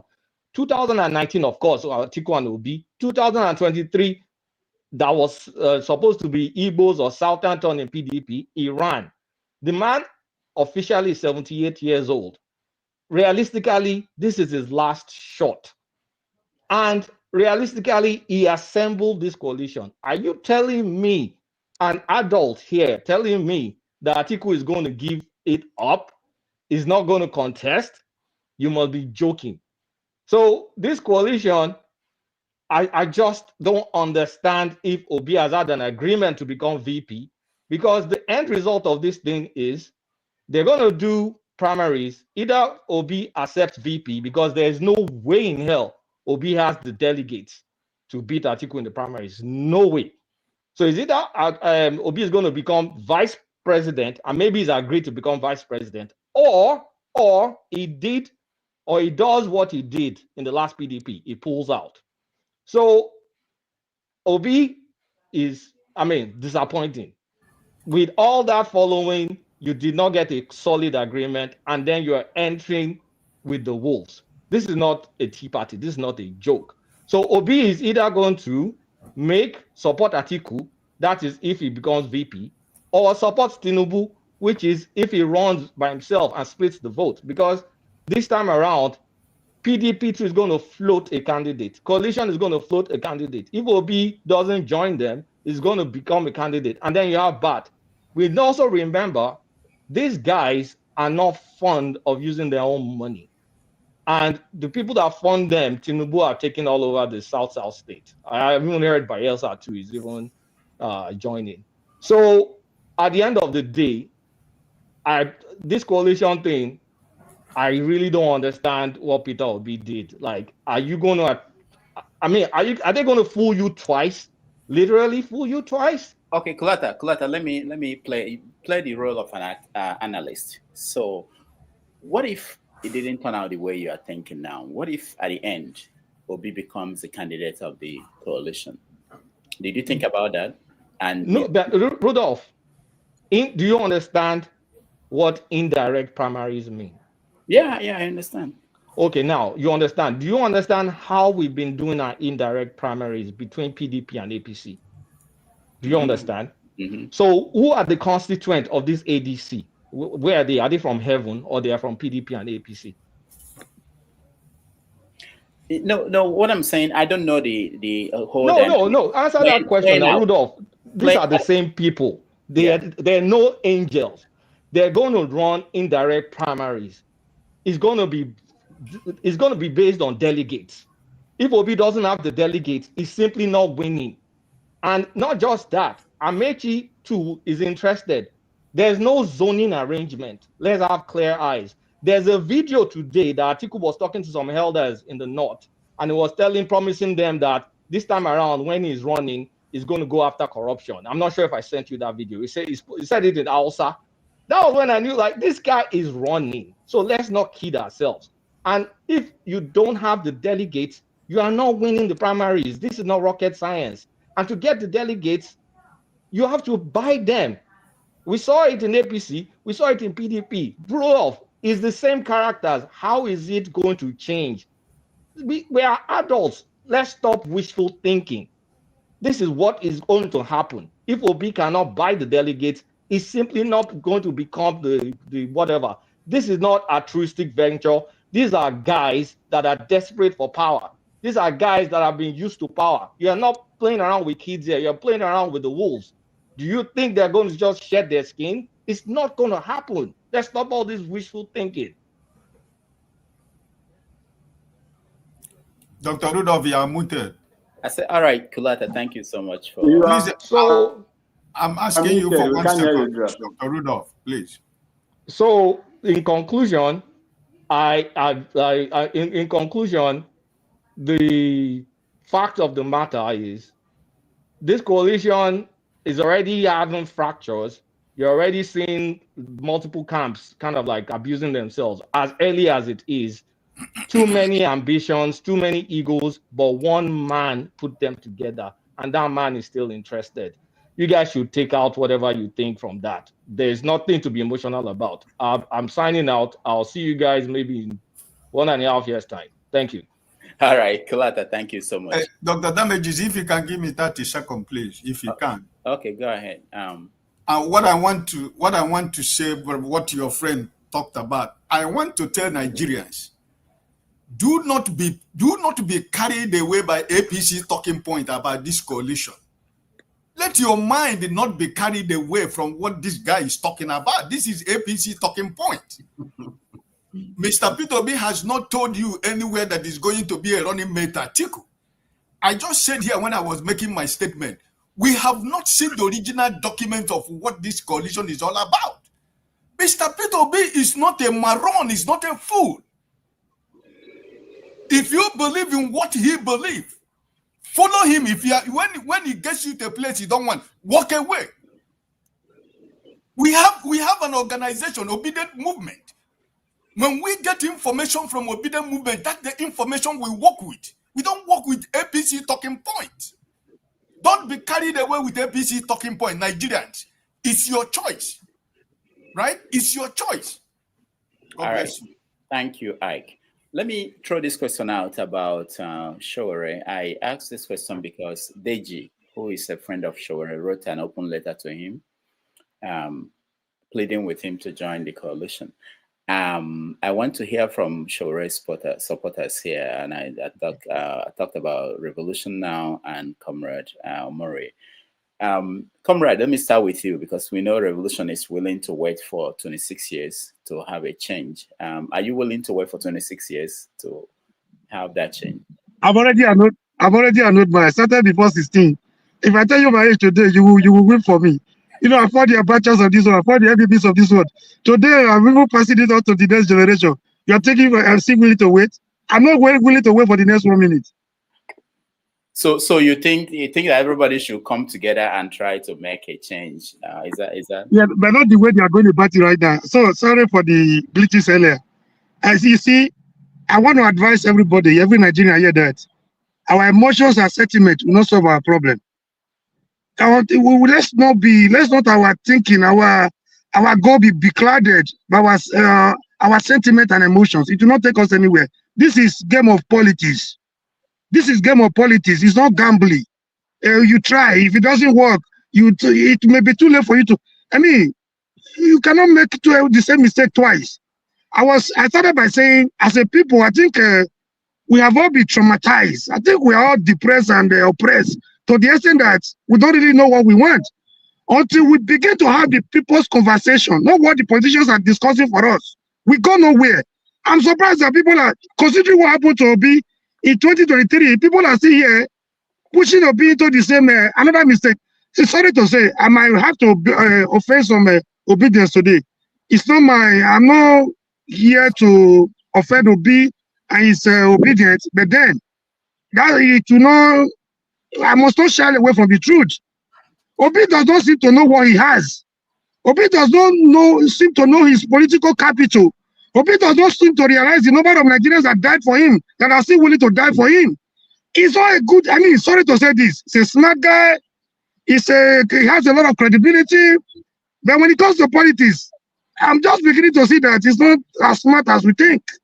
Sorry to say this, I don't mean any harm. Please, listen to me, disabuse your mind of anything, whether Shogore supporter, APC or whatever, so that we can be objective in our analysis, so that we can get the benefit of this discussion. Please. I don't mean to offend any obedient. I was one of the people that said in the last dispensation, putting Obi at the middle of Atiku and Tinubu was tantamount to putting Jesus Christ in the midst of Barabbas and the other criminal. Which means since the Showore's message was not resonating with Nigerians, Obi was my next option, considering the people that were in the race. It's not as if it's a messiah, it's not as if it's a saint. So you get that right so that you know where I'm coming from. If Obi knows exactly the value of the 6-something million he had in the last dispensation, he will be making this same mistake again a second time. I don't even know where this one is coming from. About 6 months ago, the problem with the obedient movement is a very formidable movement. It's a very viable one. It's something we can leverage on, if we must get somewhere. But the way they manage it is, some people gather to see Obi as somebody that cannot make mistake. They see him as a saint, as a messiah. Whatever he says goes. I don't know his managers. I don't know the people around him. I'm not saying I will be his best manager. But from what we are seeing, about 7 months ago, I was of the opinion that instead of Obi waiting for, either Obi should resolve the crisis in labor or opt out honorably to look for another option where he can. People blame Showore for being the chairman and everything in AC, but at least that was the ideology from beginning. Like the Malema of South Africa, he knows where he wants. He does not prepare for to jump here and there. At least that you give it to him. You might not like him. You might not like his ways. Obi told us a few months ago that he's desperate to see Nigeria work, but he's not desperate for power. But it is that, what we see right now, I don't know how you're going to describe that apart from being desperate. Sorry to say, I apologize at the beginning before I started. Now, in 2023, if you have not forgotten how Obi left PDP, now you supporting what he's doing right now, I think you are not a good student of politics. If you know what you have behind you, you will not go into such a coalition without coming with a condition. They should be coming to beg you for what you have. Not you jumping into another coalition when you are not here nor there. And a faction of labor is telling you now, they're giving you ultimatum. You will be that has a political capital of 6-something, giving you ultimatum to leave labor. You are going into a coalition where what happened in 2014 is even different for this. What happened? What brought Buhari to power in 2014 was a major, not just a coalition. Buhari has his CPC intact. Agbado has his Southwest intact. His ACN intact. There was already an arrangement to leverage on the 12-something million of Buhari so that they could have them. The Emiloko statement you had a few years ago, did it just start that day? It started some 20 years ago. Emiloko gave his platform to Ribadu. He gave it to Atiku. He was testing the political waters. He knew the time was not right. When the time was right for it, he came out to tell you it was his turn and nobody could challenge him, not even a city president. That is how political statisticians, that's how political strategists work, not jumping here and there. The same people that were accusing Showore for not joining Obi in labor in 2023, they are busy now telling Showore to come into this coalition. If Showore had joined Obi in labor, a tenant in the boys' quarter in 2023 by now, I don't know where you want Showore to be by now. The area will learn. The area will put sentiment and emotions aside. The better for us as a people. I think we are not ready yet. Thank you. All right. Thank you, Omori. Let me give Revolution now 2 minutes to round up. I think Omori spoke for you, I believe. Well, go ahead. He spoke a lot for me, actually. Not because we are almost of the same opinion, but he spoke a lot, and I agree with him very much. And let me just say good evening to Oga Ike. You know, it's been a while too. So let me just tell you why, when you say, you ask that question, why is Shure not joining the coalition? You understand? It's a question, and I like that question. Why? Why is he on his own? Don't forget, to be a master physician, a professor in medicine, before you attack any sickness, you must do what? You take the blood sample, you do everything to know exactly if that person, if what is causing the sickness is something else. You understand me? You can't just have headache, you just go and throw Panadol like Africans, Nigerians do. That is what they are doing now. Headache day now. Tinubu is not good. Blah, blah, blah. Let's move in. Let's move in. That's how they removed Jonathan. You see where we enter. We went back 200 years because of this, what they are doing now. Exactly. I agree with Kolata, but he made a lot of senses there in his. This is the first day I respect that brother. He said it all for me. So Shure not joining what's his name? This coalition, and everybody, even his close guys are telling him join. We are not foolish people. If you're a street boy, if you have suffered, if you grew in the street, if you have fought fights, you know, you get some fight where you go carry put for your head. They go to ask you, say, "Oh, waiting concern." You say, "I don't want cheating." This is what Shure is telling them. If you want to solve Nigerians' problem, solve it once and for all. Then we know say this problem is gone. Not joining thieves, non-armed robbers, non-failures, just to remove one deadly person, and then tomorrow we start crying again. This is what I will say. Thank you. All right, Revolution Now. Thank you so much. Before we go to Wike, who totally collapsed yesterday, mentally collapsed yesterday, I believe, on Channels TV. Let me hear Victory. Welcome to the show. Yeah, thank you, Rudolph. Good to see you Please again. let me say goodbye. I'm going to work, and I enjoyed myself. And Dr. Damage, welcome back, Noah. All right, thank you, Revolution Now. Victory, welcome to the show. Yeah, thank you, Rudolph. Nice to see you again. It's been a while. Yeah, I know. Go ahead. Yeah, I think everyone have said their bit, but I'm particularly concerned about Kulata. Why is Kulata taking Panadol for somebody else's headache?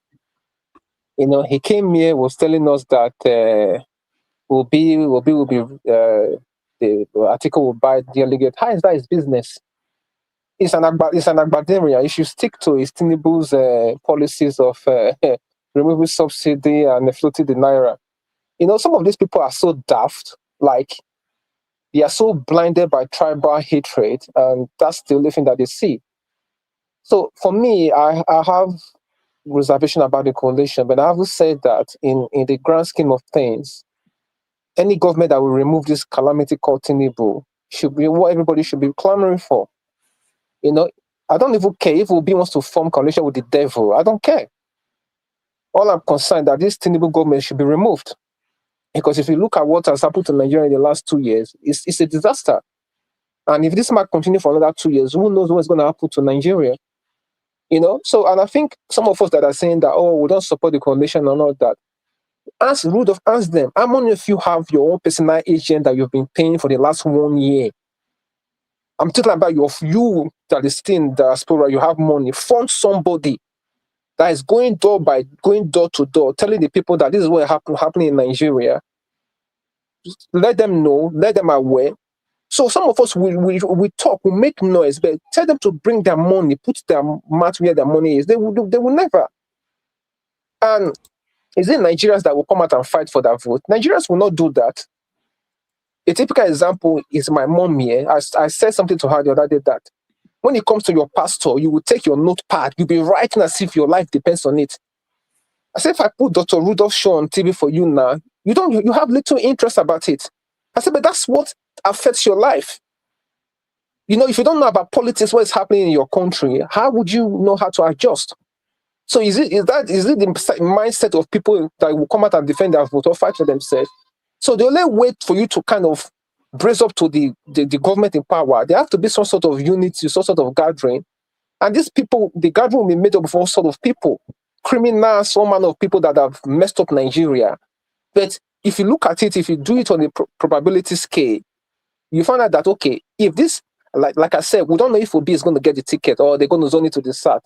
But I know that if Obi gets that ticket and those people rally behind him, those are the people that put Tinubu there. He knows that. Why is it that they're all panicking? These are people that work to him to put him there. He knows that. So if they come together, I know that obviously there will be some negotiation, who's going to get certain position and all that. But my position is clear. If Obi gets in there, I think we should electoral reform is a must. In the next 4 years, the politician will be gone. If he can do that, and the presidency should be rotated among the 6 political zones, everybody do 5 years, and you get that. We know that next election is going to South, next election is going to Southwest. So you present your best candidates from that area, not that this rubbish that we're doing. We can't continue like this. So for me, as I'm concerned, if Obi has to form coalition with the devil, as long as Agbado must go, I don't care. And anybody that is saying that, oh, you're not part of the coalition, I want to see how much you've spent of your own personal money, as in paying for your own agent to go and start speaking to people door by door, and you're here complaining. So with Nigerians, we play too much. We like to play too much as a people. We're not serious people. Thank you, Rudolph. Thank you, Victory. Thank you, Rudolph. Can I just give me 1 minute, please, if you don't mind? Okay. All right. Here's what I want to say. Also, to I totally agree with what Victor has said, and I want to dwell on that. You see, my biggest challenge is that I don't know. I will not say Obi is not an intelligent man. He's very intelligent and all that. People see, different sides of the elephant. And so I cannot, begrudge him for wanting to go into a coalition. But I was thinking that, he will have, the option I was looking at was going towards getting a more, people like Shore to be in his camp, because that would draw, even though, people say how much political capital is that going to bring? But Shore have some goodwill, whether you like it or not. At least for a large number of years, remained very clean. Now, but here is the situation. You see, what is going on now is look, don't take anything to the bank yet. Everything is all moving pieces. Now, there is also, I hear from the grapevine, Tinubu's one of his master stroke is going to introduce 1 term, 6 years in the National Assembly. And so whatever they are doing now, going around doing all this national conference, is the ability to, when all that comes in, this will come with it. Now, when that 6 years term comes in, he's going to be one of the people who want to mastermind that 6 years term. So they all have moving pieces on the table. Why did I say that Ahmed should be continuously to be Obi's running mate? Because I think for him, for a very long time, he's at least a northerner that I see, from the oligarchy, that he says at least straightforward. He tells you what he wants you to hear and what he's going to do. He does not mince words. He says it the way it is. And that is why I say he continues to be Obi's good partner that can keep him away or tell him what they are doing. And because also from a strong political leaning in the north, he will be able to mastermind and pull that weight. You see, if it's any other person saying what Dati Ahmed have been saying, by now they will have been locked up in Kirikiri and they thrown away the key. But for one reason or the other, nobody has done anything to him. Obi can't say as much as he's saying. But apart from this guy, I don't see any other person. I don't see another person who want to give Obi that ticket. That's the truth. What the other guy said is true. Thank you. All right. Thank you, KJ. Paul, you have the last word on this coalition. We will talk about Wike next. Go ahead. Yeah, Doctor, thank you for giving me this thing. I somehow have a little bit of knowledge about my Benin people and every other thing. You see a child will grow up, they have their Ogun, these things that they worship and every other thing, their traditional god. While the child is growing at the time, you understand, they make the child have his own Ogun. You too will start growing your own. That's why they have a lot. You understand? So there's a big god. In my village, we have 9 clients. The 9 clients have their own festival, their masquerades, their juju. Then when we're doing our big festival, all the 9 will come together. Then they form one that will dance big. and every other thing. So this is how things work.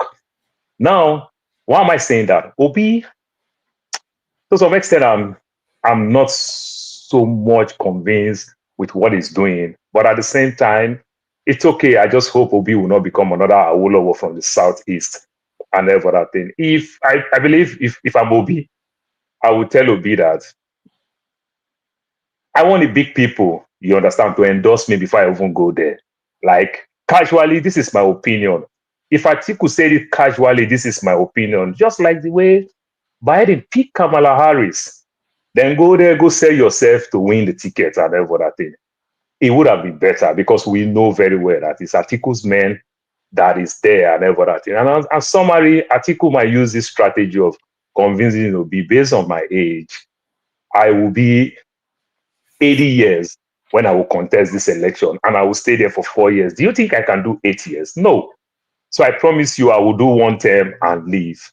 Then I promise you I'll give you the power. Then it may be a very good talking point for Obi to also use that thing to convince his own obedience.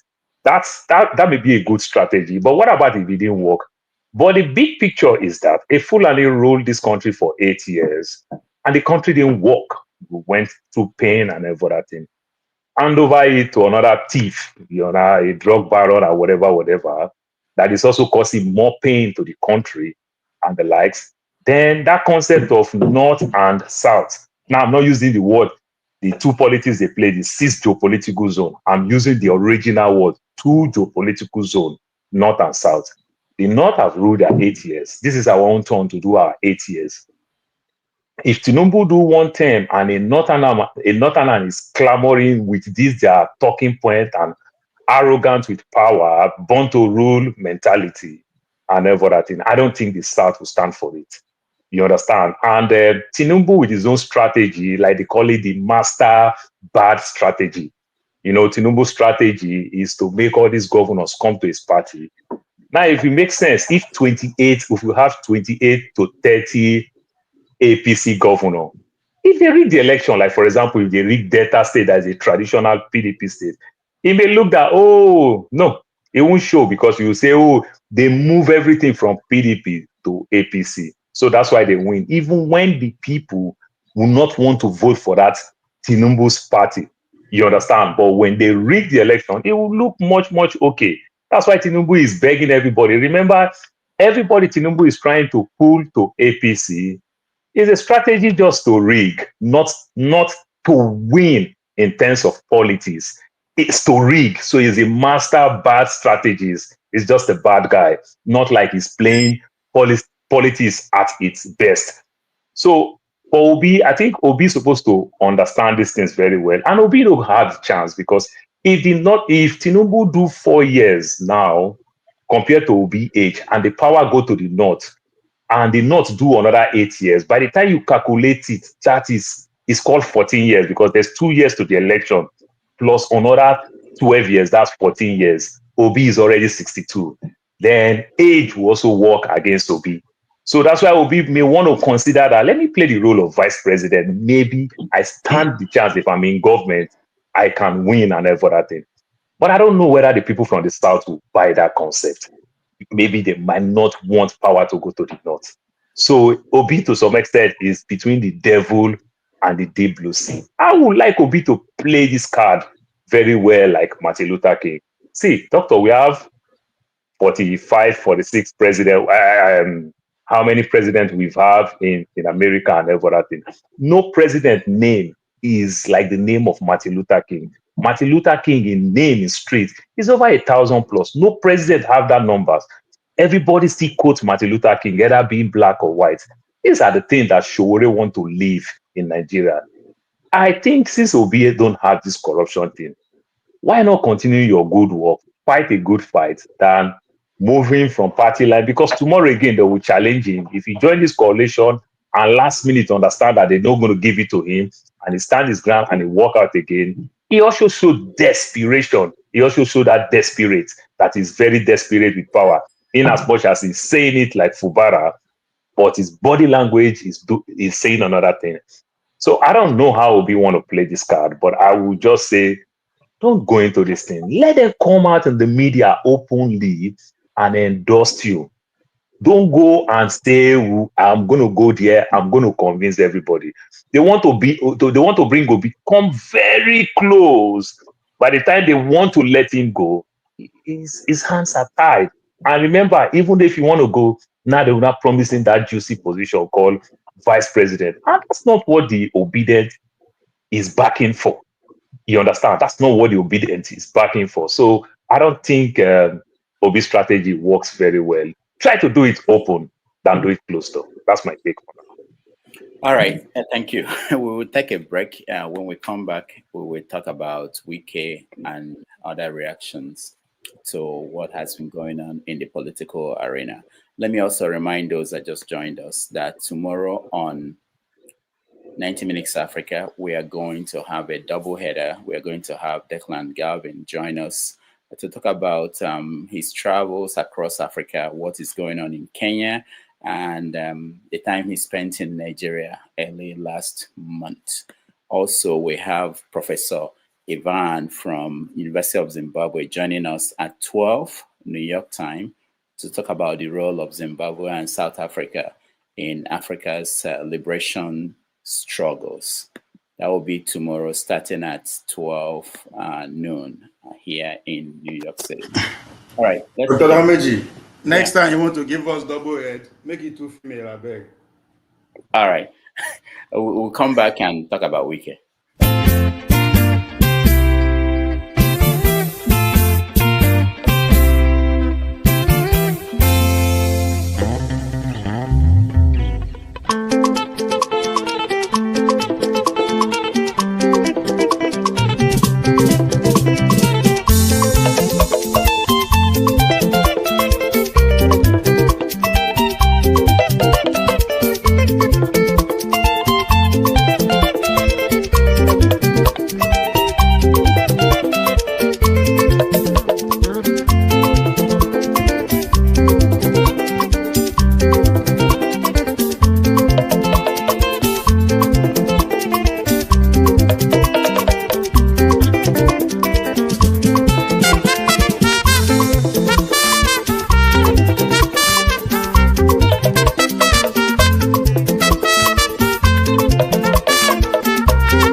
was not supplied.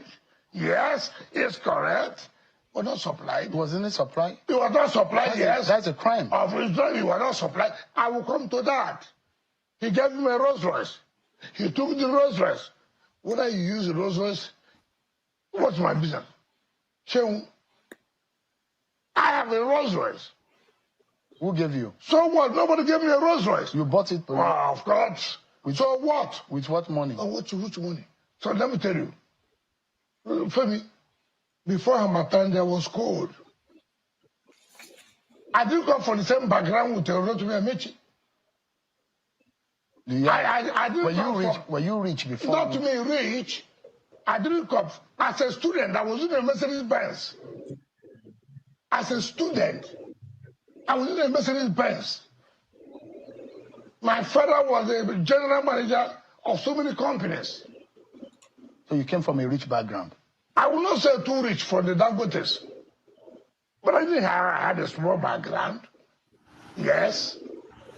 Yes. But Mr. Amaechi challenged you. No, he said you have houses everywhere. Where are these houses? The subject of your wealth. I'm coming to that. I'm coming to that, sir. So that Nigerians will hear. I've not denied here.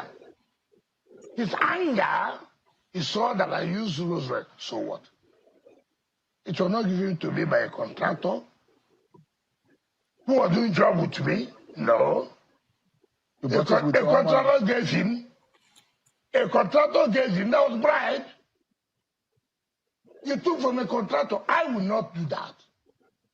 I won't do that. Mr. Amaechi said he's not corrupt. No. One of the most corrupt people. I will come to that. And I will come. Are you corrupt, Mr. Wike? What do you mean the word corrupt? No court has found me guilty to be corrupt. When you say the word corrupt. But if you say, well, I like money, hold on. Nobody can do without money. You cannot say because I say, I need money to solve this, therefore I'm corrupt. No. I need money to pay my children's school fees. I need money to take my family's healthcare. Does that make it to be corrupt? No. But when a man comes in the public to say, I don't like money, you know that man is a big liar. Because he needs money to solve this problem, But I'm going to that. You're talking about houses. I'm not a bushman. No, I'm not.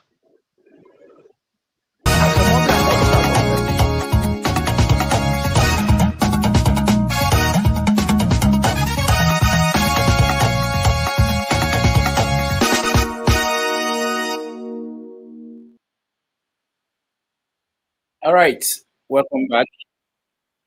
Welcome back, everybody. That was Wike yesterday, complete meltdown in front of Nigerians. I want to know what you guys think about his performance. Let me start from the people we've not heard from in a while. Awembo, do you have anybody like Wike in Ghana? Oh, yes, we have one, but he has been tamed. I don't know whether you saw the one that was going about showing gold, the kind amount of gold he has in his this, because his party was in power that time. His name is Wontumi. If you browse Wontumi, you will see that is the AKA. His party was on So I can hear myself. I can hear myself at the background. Let me figure out who that is. Hogan, Chief Markets. Please, can you mute if you are not live? All right, go ahead. Okay. All right, thank you. So when his party, just like Wike is doing right now, when his party was in power, that was what that guy was doing. Very arrogant, insulting everybody. Even the current president was insulted. And my current president is such a man that do not witch hunt people. He will allow the law to play. The man has never even filed, any defamation suit against the guy. But if you don't, this guy was mining in our forest reserves. He had the audacity to enter into our forest reserve to mine, polluting our waters, depositing heavy metals, lead, cyanide, mercury into the water bodies. That if you browse Ghana water bodies now, because of galamsey, that is illegal mining, you will see the color of our water bodies today. And there are reports, medical reports, that have confirmed that because of these heavy metals, in our waters that we are using also to refine to drink, our women are giving birth to, deformed, babies. Yes, it is there in our, so he has been tamed. As I'm talking to you now, he cannot speak the way he was speaking before, proud to unleash to the public the amount of gold he has acquired.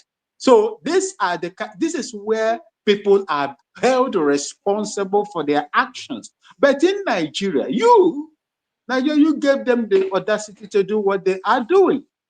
You gave them the platform to do what they are doing. Imagine in some countries, a minister who will come out to brag that he has a Rolls Royce. What is the cost of a Rolls Royce? Let's just say, a retail price of a Rolls Royce. I don't know the brand, the model he has, whether Phantom, Ghost or so. I don't know, Colina. I don't know. But the price of a Rolls Royce today is within $450,000 to $500,000. No, let me tell you the price. I'm sorry. He owned a Rolls Royce Ghost, and it's about 360 something, thousand. That's what he owned, Rolls Royce Ghost, 360 something dollar. Thank you. Okay, thank you, sir. Thank you, because I saw the time when I tried to find it. It was the time when the Saudi Arabian king, although they gave the players that, I think the one I saw, Ghost or Phantom, was around $400,000, but I don't know. But thank you with the confirmation. So that is how. Can you tell me that a minister in the United Kingdom will browse of the kind of money, that kind of car, acquiring that kind of car? That is the kind of people that you have in your government. And these are the people that are managing the affairs of the country. How do you want to tell me that Nigeria will be better with this kind of people, roaming around and controlling what you have in your country? It will not work. These are psychopaths that are just, enjoying the benefits of the benefits of your words, simply because they have the power to stay around the corridors of power. That's why I don't want to speak much about that man, because I don't believe that he worth it.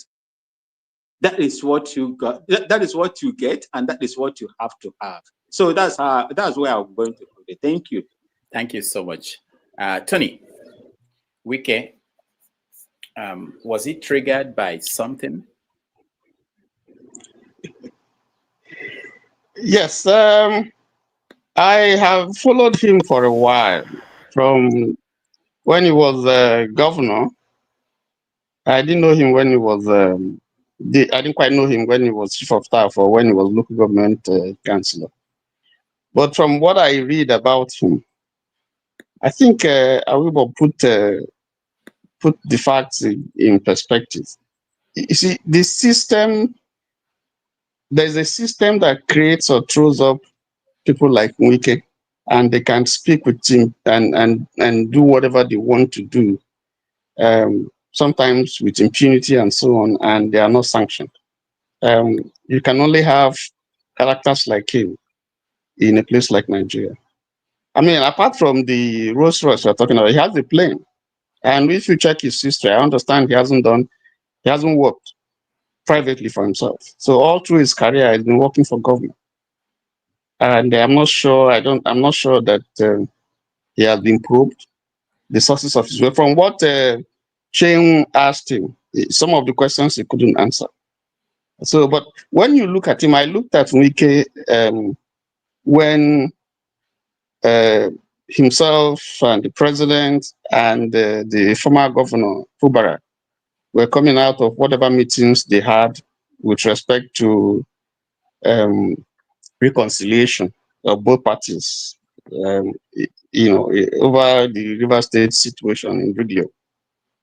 And when I looked at him, just looking at his frame, I could see, that he looks like someone, I'm sorry to say this, who appears to have some challenge with his health. Just looking at him physically, pardon me. And if I look at his gyrations and posturings and his gestures and the things that he says, sometimes without discipline, sometimes without moderation, you see that this is a man that needs help. He really needs help. And a system that allows that kind of person to be a public servant, serving the people, asking people, why should he be talking when I'm talking? Asking people, there's nothing you can do to me, and so on and so forth. It's not a kind of character that is ready to serve people. He's not. You can't call him a public servant. He's not.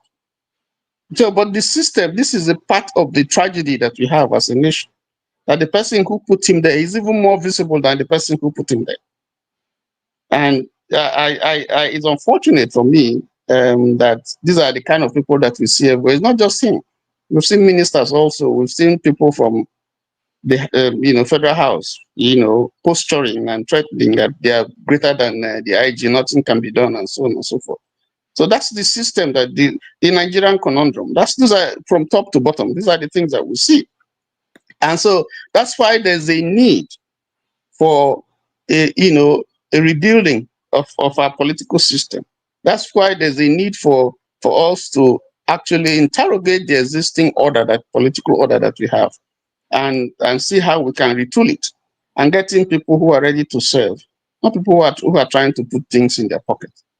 Once a minister is accused of having to award land valued at billions to his children and so on. And we live in developed climes. Once that kind of accusation comes, you step down, maybe for investigation to be done, to establish the veracity or otherwise of that kind of allegation. But of course, people sit down there, nothing is done, sometimes swept under the carpet. And so that's the tragedy, of the situation. It's sad. That's all I want to say. I don't want to go too personal with Nweke, but I think that when you see these characters, frontlining in our politics, you don't want to be associated with the politics of Nigeria. You just want to stay away, and it's very unfortunate.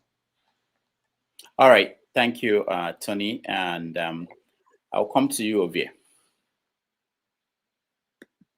Ovie, go ahead. I'm here. I'm with you. Go ahead. I think, since the game has started in earnest, this is politics at the highest level now. I refuse to see it from individuals because this is the first time since the beginning of this Wike's journey as a minister that somebody actually hit him and he's coming. He struggled to come back. he's struggling to defend himself, to actually come back. So, and that's a big win for the coalition, right? If we want to use that as as the people that the party that Amaechi represents, because he is the first target. Immediately they finish their announcement and whatever, and they actually get through to him. That's a big win, because at this point, I want to attack Tinubu. I don't think there's anything new at this point that you bring against Tinubu that people are. So what do? You go after his lieutenant, and Wike a big fish. Wike has been a necessary distraction to the government, right? You don't know when a PDP they attack or na the government they attack, and it's been a very good bulletproof so far. But for the very first time, his own person got through to him. Now, two things here. Either the power, the group, his own political families and alliance within the PDP will begin question themselves and say, come on. I don't think this man, this first hammer actually got through to him. What happened if they follow through? Another one. How long will it take before it get through to us? So we better start where we will go now. Those will never move already. So that now one first, but at the same time, the Tinubu team to start now what you come. This man will be the our bulletproof from the beginning. Don't blast a bullet on the entire. What happened if they take him out? Who's next?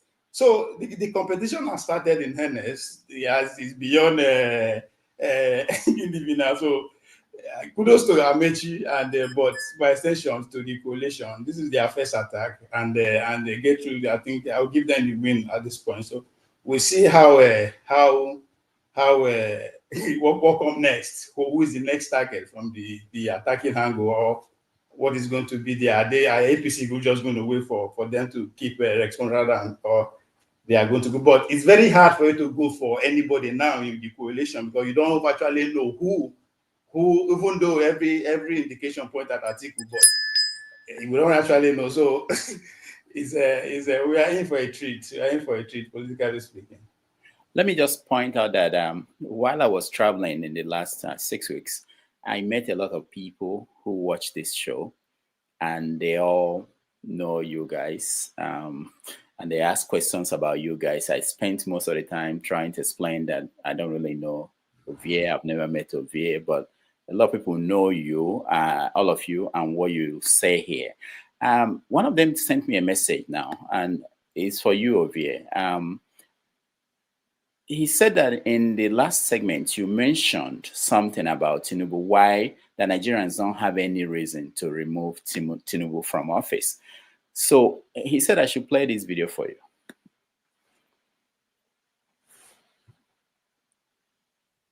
All means necessary.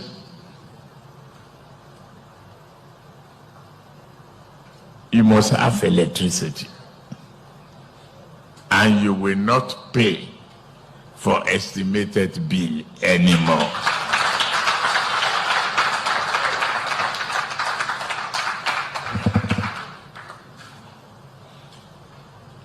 A promise made will be a promise kept.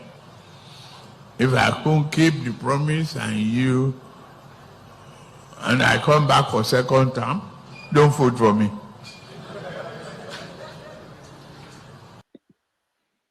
All right, Ovie. Yes, I think people. That's what happened when you not listen all through, right? I said it. Yes, the Nigerians, they know, as in the general masses, are not in a position to either make a president or remove a president. We are not organized. Everybody gets his own allegiance as it is now, and the saddest part of it is that none of the leaders of these groups deem it fit to organize them. They come at the 11th hour to mobilize them. Because very soon, people will come here and begin insult Nigerians if they don't vote for their candidates. The question you should ask them, what have they been doing for the past 2 years? We are complaining. Nobody don't actually go do the real work. I am not saying the government is doing the real work, but there's no way you can mobilize people who are in power. They have monopoly to so many resources, including violence, that you don't have. So at the dying minute, it's not possible. So you want to mobilize everybody. So that's what I'm saying. The people are not organized enough. I am not blaming the people because it is up to the leader, people who want to govern, who want to rule, to do that job, to organize the people. It takes time. That's why the politicians are not willing to go into that. So when I say the Nigerian masses are not in position to make or take our president, that's what I mean. And I stand by it. She's not here with them now. Let's see how it's going to happen. All right. Thank you. I lost track of who is next, but let me go to Man of Prestige. There was someone that I thought would be the next. Man of Prestige, go ahead. We're talking about Wike and his reaction. What do you think? Okay, thank you very much. I mean, Wike occupy, same ground most Nigerian politicians occupy, corruption. We don't know how they make their money. So let's take Wike antecedent and where he's coming from. Being a governor, being a speaker of the House for 4 years. He's a lawyer. And he has never practiced any law, in Nigeria. He has never, been in the court in Nigeria. So he can't claim that he made money through his, through his academic or through lawyering, and being a governor for 8 years. So let's come to the part. How did he accumulate all those weights? If you go to, if you do different searches, I mean, it can vary. Weekend network is approximately 600 million, depending on where you're coming from. Some say 10 million, some say, I'm talking about in dollars. I mean, how can a governor, what is a governor money?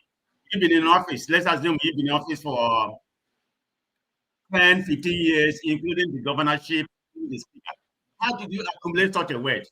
We know definitely that he owned a Rolls Royce, Ghost, like about 300 and something million. And he owned a lot of political, he has Prado, he has a Lexus, he has Range Rover, bulletproof Range Rover. And he has a lot of estate in Abuja and so on, and in Port Harcourt. So how can you accumulate all this way by being in the government office? I mean, let's call a spade a spade. I mean, he has embezzled River State money. That's where that's coming from. And he's supposed to have, if you look at the last time, I think about 2 weeks ago, there's a Bentley behind Rolls Royce he was driving, but he claimed that Bentley didn't belong to him. So that has not been actually fact-checked, whether the Bentley belonged to him, but definitely the Rolls Royce, he owned the Rolls Royce. So you can't work for the government, or you own all this fleet of cars. You own a lot of luxury house in Abuja and in River State. In fact, the bottom line is that how do you accumulate? He's not alone.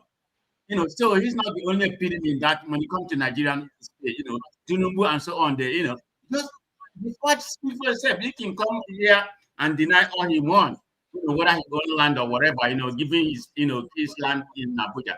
That has not been properly verified. He has denied it, and they have not been able to actually have evidence to say, okay, he owned it. He apportioned about some acres of land, about 2,000 acres of land or whatever it is in Abuja. We don't know if that's fact or not. But knowing Wike antecedent, is he capable of doing it? Yeah, there's every evidence. Wike is as corrupt as any other government, any other politician in Nigeria.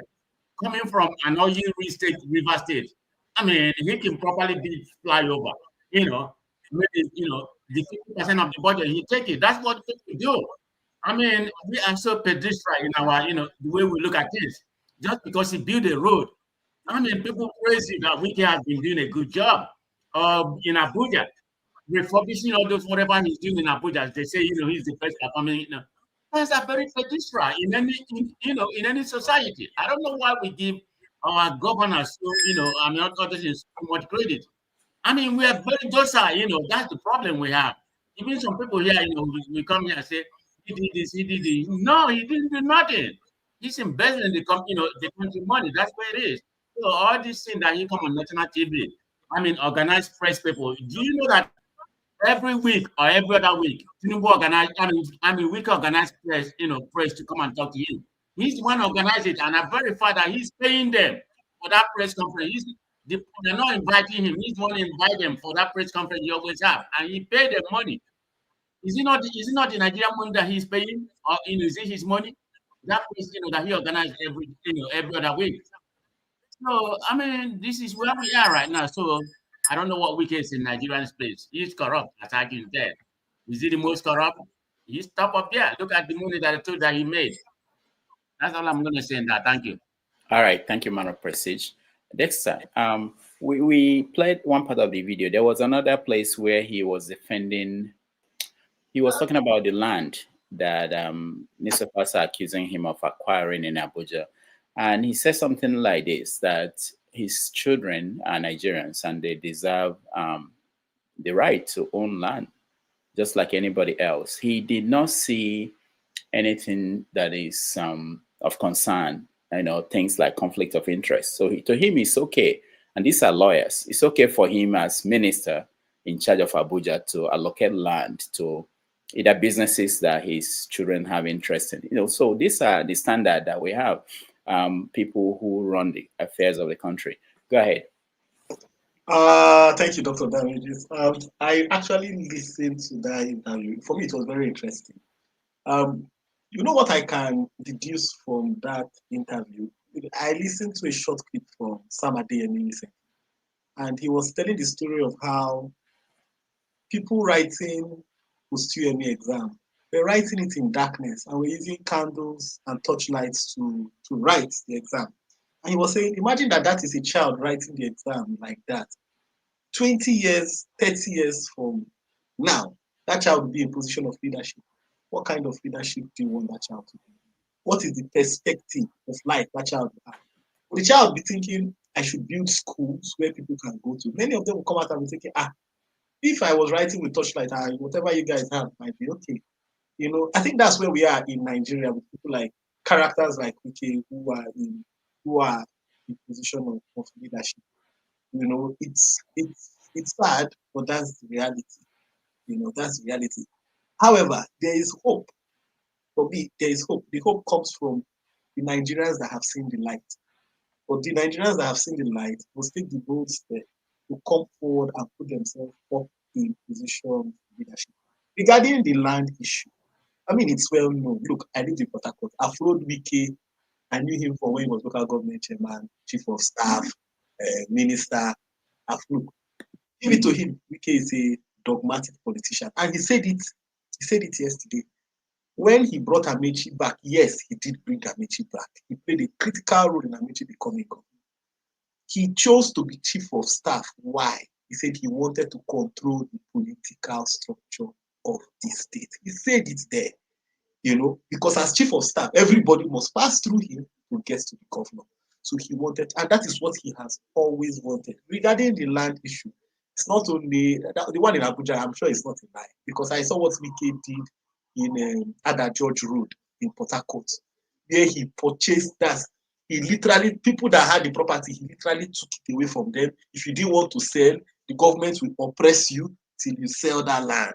And Julius Berger built a massive edifice for him right there. You know, so regarding that, but it's just what is where we are in our historicity in Nigeria, where criminality is brazen with people, characters like Wike that are supposed to be lawyers, but they can break the law. And then when they want the law to work in their favor, they make it work in their favor. You know, that's where we are. But I think the critical question is people like Dr. Damages, Ovie, Tony, Paul. It's time that, because you have seen where systems work, it's time that you also pack your bags. That's why I still give credit to Peter Obi, and I feel it's very unpatriotic that people that are outside the country, busy enjoying outside the country, we come here and be bashing the man. The man is trying. The man could have afforded to stay outside. And the man has told his story of what made him decide to go back to his country. He has decided to go back and be exemplary in trying to provide leadership. And it's now left for everybody that is here that has gone outside and see how sane societies work. I don't know who was on Arise TV, Faponda. He was on Arise TV yesterday, and he said something. He says, the moment a Nigerian politician enters London, rule of law, he cannot do anything stupid. He will follow the rules. He will follow traffic light signs. He will follow everything that is correct. But the moment he arrives in Abuja or Lagos, everything has gone out of the window. So what we need is people whose conscience, who now know what it means to be in a sense. If not, Nigeria will go down the drain, because the young people coming up don't even know what it means to live in a sane society. A young 12-year-old that does secondary school in Nigeria, all the person knows is exam malpractice, cheating the system. That is what in Nigeria, can you follow a traffic light? If you follow a traffic light, you're insane. You're insane. If you stop at a traffic light that says red in Nigeria, the truth is that you are insane, because everybody will drive past if the road is clear. So I think it's time for people here to start doing OVA, not be to stay where you did, they chop the hustle. Pack your bags. Everybody here, pack your bags and start heading back to your country to make it great again. Thank you, Dr. Dr. Damaechi, 5 seconds. Dexter, I think I don't blame you, I blame Dr. Damaechi, because you know they put a state for money, even though they recognize my popularity on ground, that I can command votes. Peter Obi only served Nigeria, let's put it that way, for 8 years. I did it for over 10 years. So be specific when you make some countries, right? So the next way you go, out of our ignorance, now we serve. I agree with you. Now that we have seen where system work, right? We should go back and implement it. But at the same time, that's why you should listen to us. We will understand where system they work. Would they tell you, say, this is where things are wrong. See, if you are not free, for whatever your plan is based on somebody who is controlling your freedom, we need to attack that first. And as far as I'm concerned, none of these leaders is looking that direction. There is a reason why, maybe for the last 20 years, there is no nationalist leader in Nigeria. Ask yourself that question. Why? What are they scared of? No, everybody is scared to stand up and say, come, the policy that the West is forcing on us cannot be sustainable. I actually mean it. What are they scared of? But that's where solution will start from, right? Solution will start from. National movement has to start. There's a reason they killed it. I think the last person was the military head of state that was assassinated, right? So that's the guy that actually stand against the West economically and say, come, I think we can do better. So listen to us when we provide solution. Nobody say, because we did the system too. We don't have the government inside and out. So when we talk at times, it is where we feel them. I was dropped. So I was dropped from Commonwealth game. 3 days for us to fly. All right, Ovie, thank you.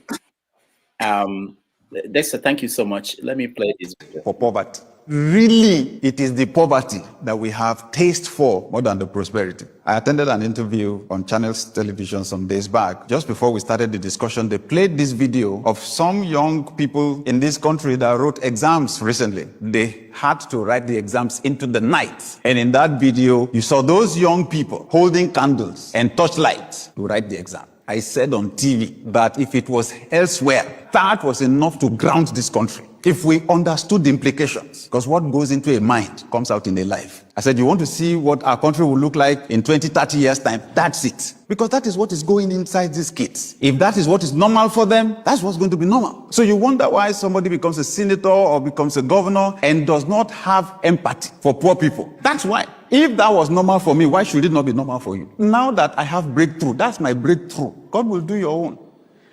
That's the attitude in this country, right? Cultural taste for mediocrity. There is power called for long hours. And then all of a sudden, the power comes back and everybody shouts, up NEPA.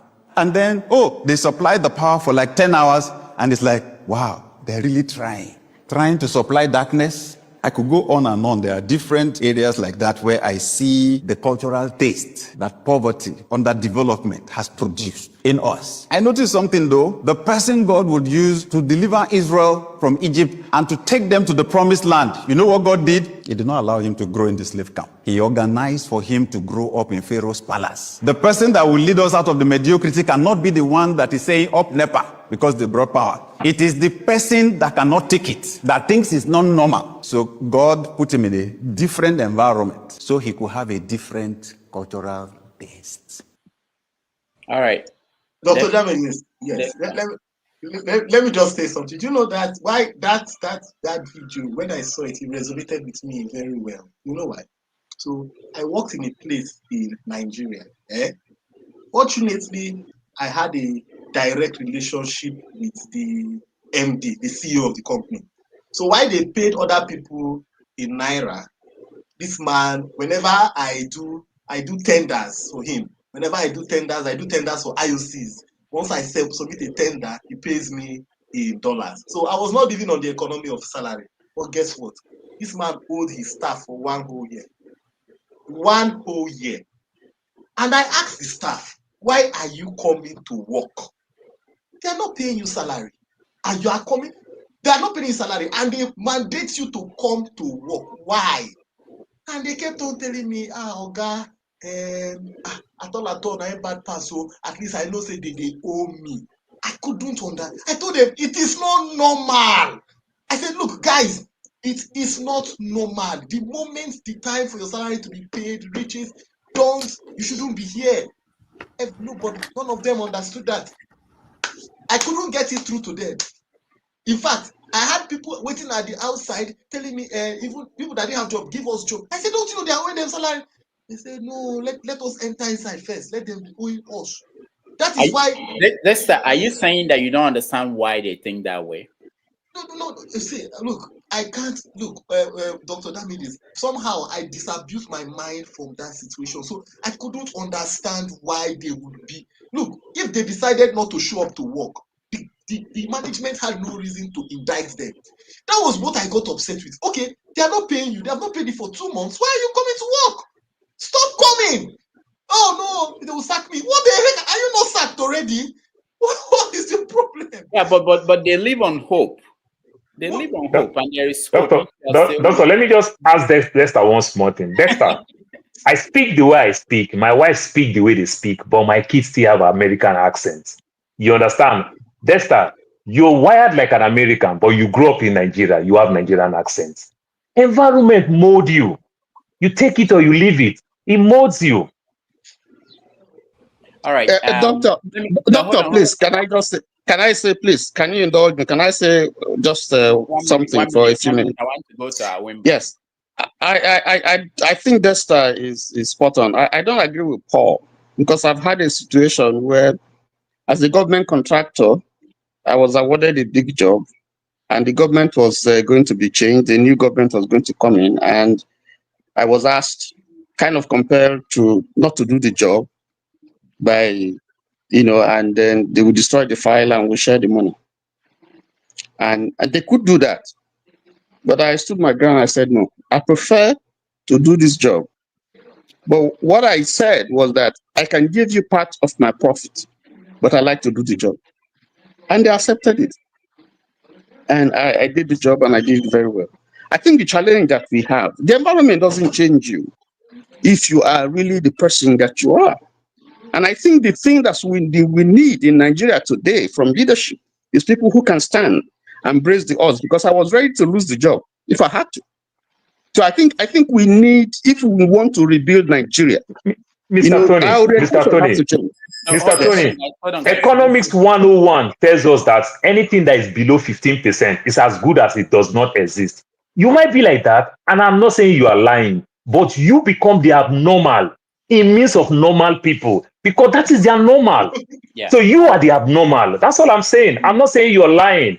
But when we have a good structure, you understand, we're supposed to have 85% more normal people than abnormal people. You that is doing the right thing in that environment, you are the abnormal. That's what I'm saying. That's why leadership is critical. That's the point I'm trying to say. Our leadership is abnormal. That's why a boss will do that kind of thing and send his own kids to abroad to school. All right. It's abnormal. Your governor built world-class hospital, but will not use the hospital. And he still call it world-class, not state class, or world-class. But have an accident, will fly to Germany. Give testimony, my wife is dying. Take her to Germany. You understand? And he built a world-class hospital. Is that normal? That's abnormal. But that is his own normal. Paul, thank you. We are running out of time. Let me make Paul is world class because everything in the hospital is imported, including the food when they. All right. Awimban, you wanted to say something? Can you people allow me I wanted to say something before you change topic? I wanted to say something, to Ovie. When my mic was giving me, hard time to connect, Ovie told me that I live in a third world country.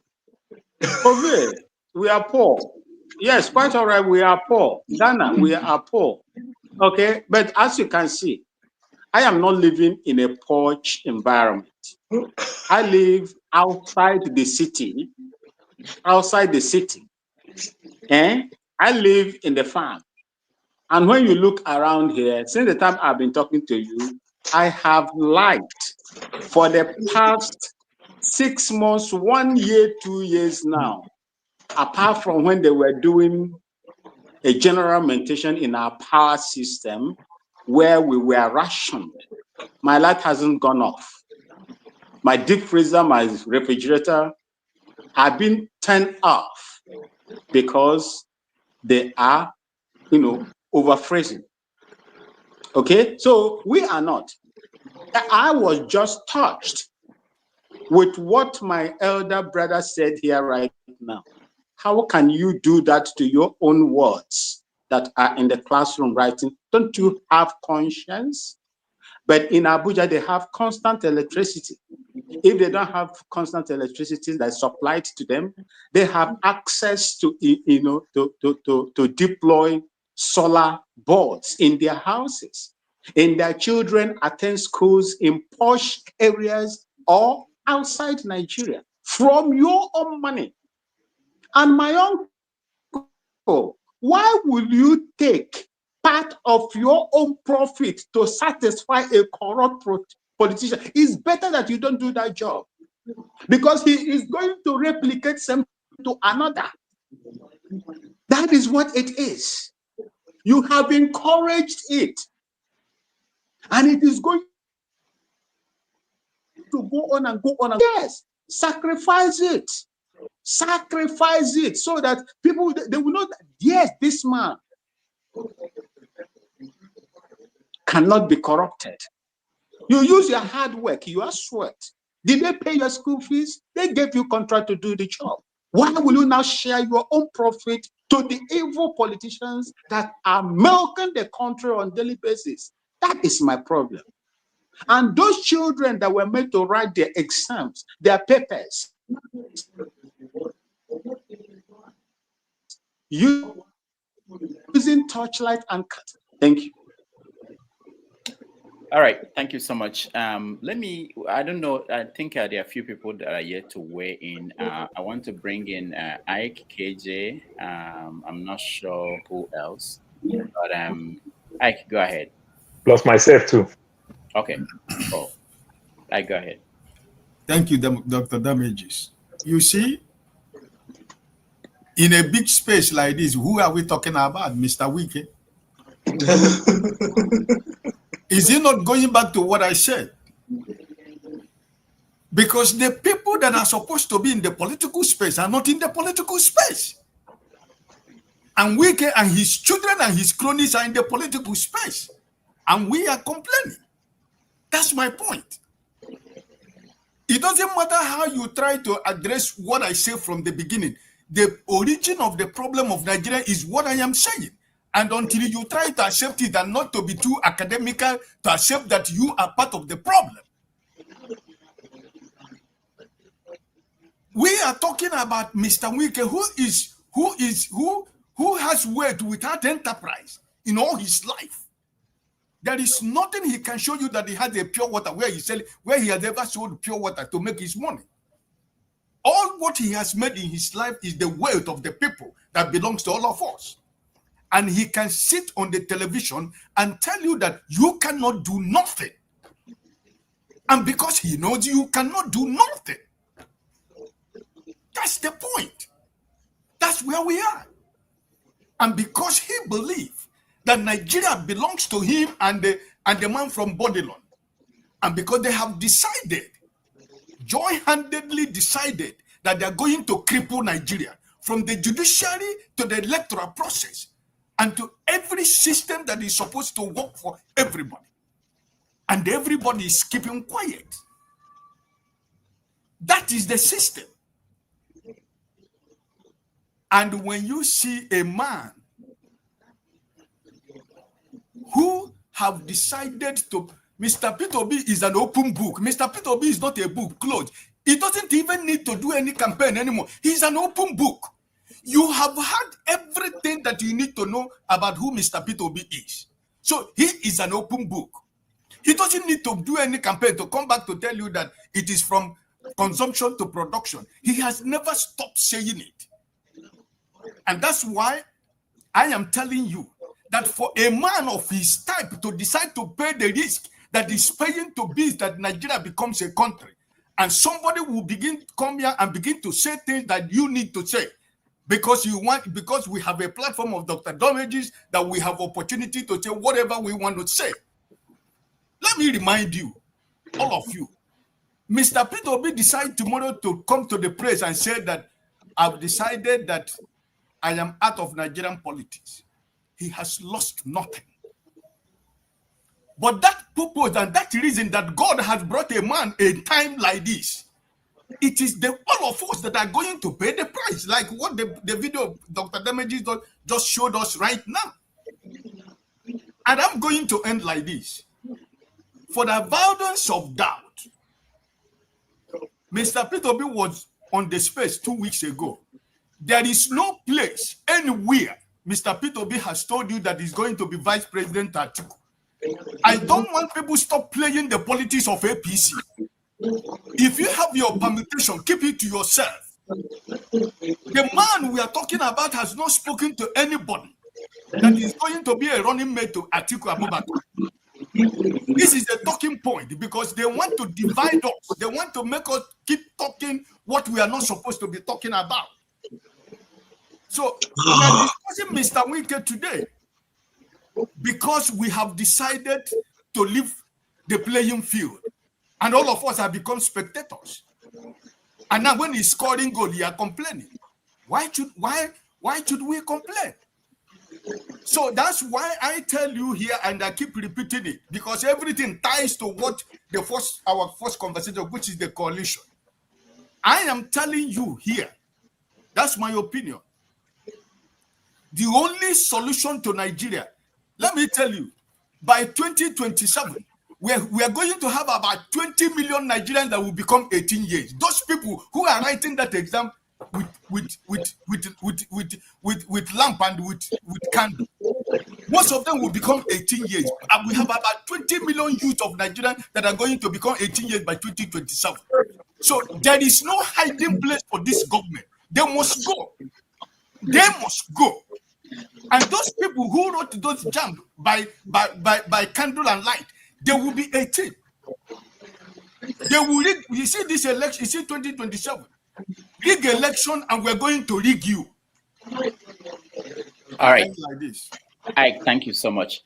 Before I call you, KJ, Jude Okocha reminded me that Wike was responding to Amaechi, which is true.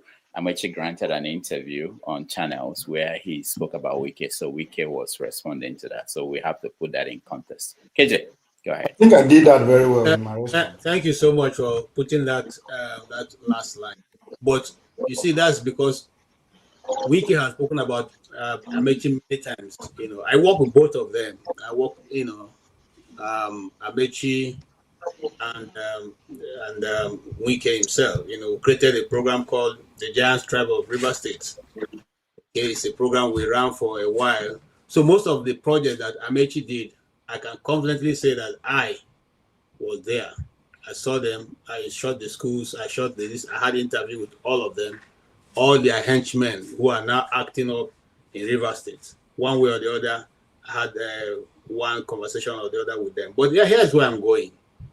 I watched that interview, and with the disregard for the public was what even shocked me the most from Mr. Wike, whose father is supposed to have been a reverend father. I mean, sorry, a reverend gentleman who was involved in a lot of philanthropies, as we know. So it was shocking to see that somebody whose father is a pastor can have such an attitude towards, disdain for individuals. The vehicle is driving, which he says so what for, is costing almost, because it's some of the features are customized. It's about $700,000. Okay, if you just oppose that with 1,500 naira, imagine how much it is. Okay, and people come and say Wike built Abuja. How? Where?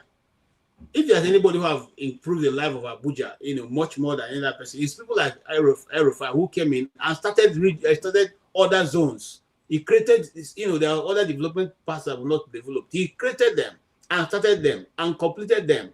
Okay, not you are coming to scrape off the road that's already been there and tie it, and then you say you are bringing development and all that.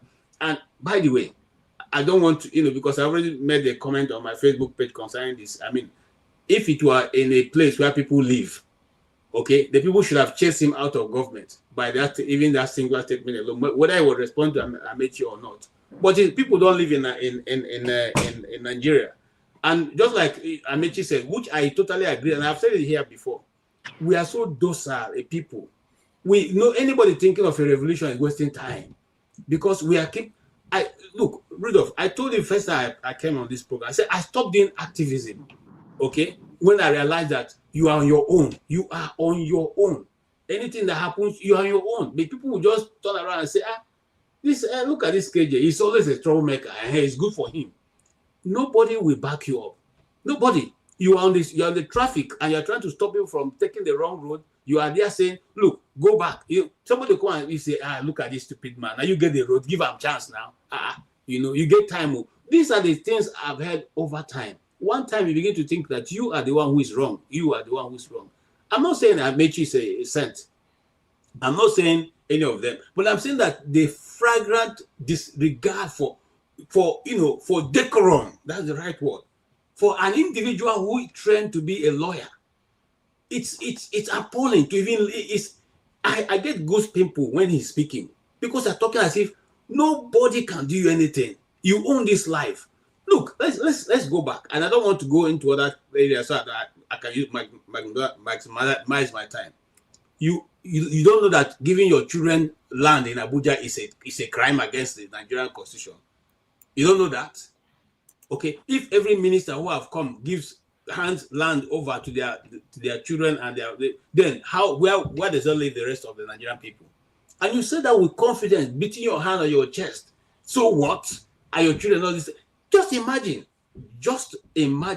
the come on. Look, if I were the Nigerian people, if I were in the government of Tinubu, I would have advised Tinubu that no matter what it is, this man should leave the government, because it's not helping you.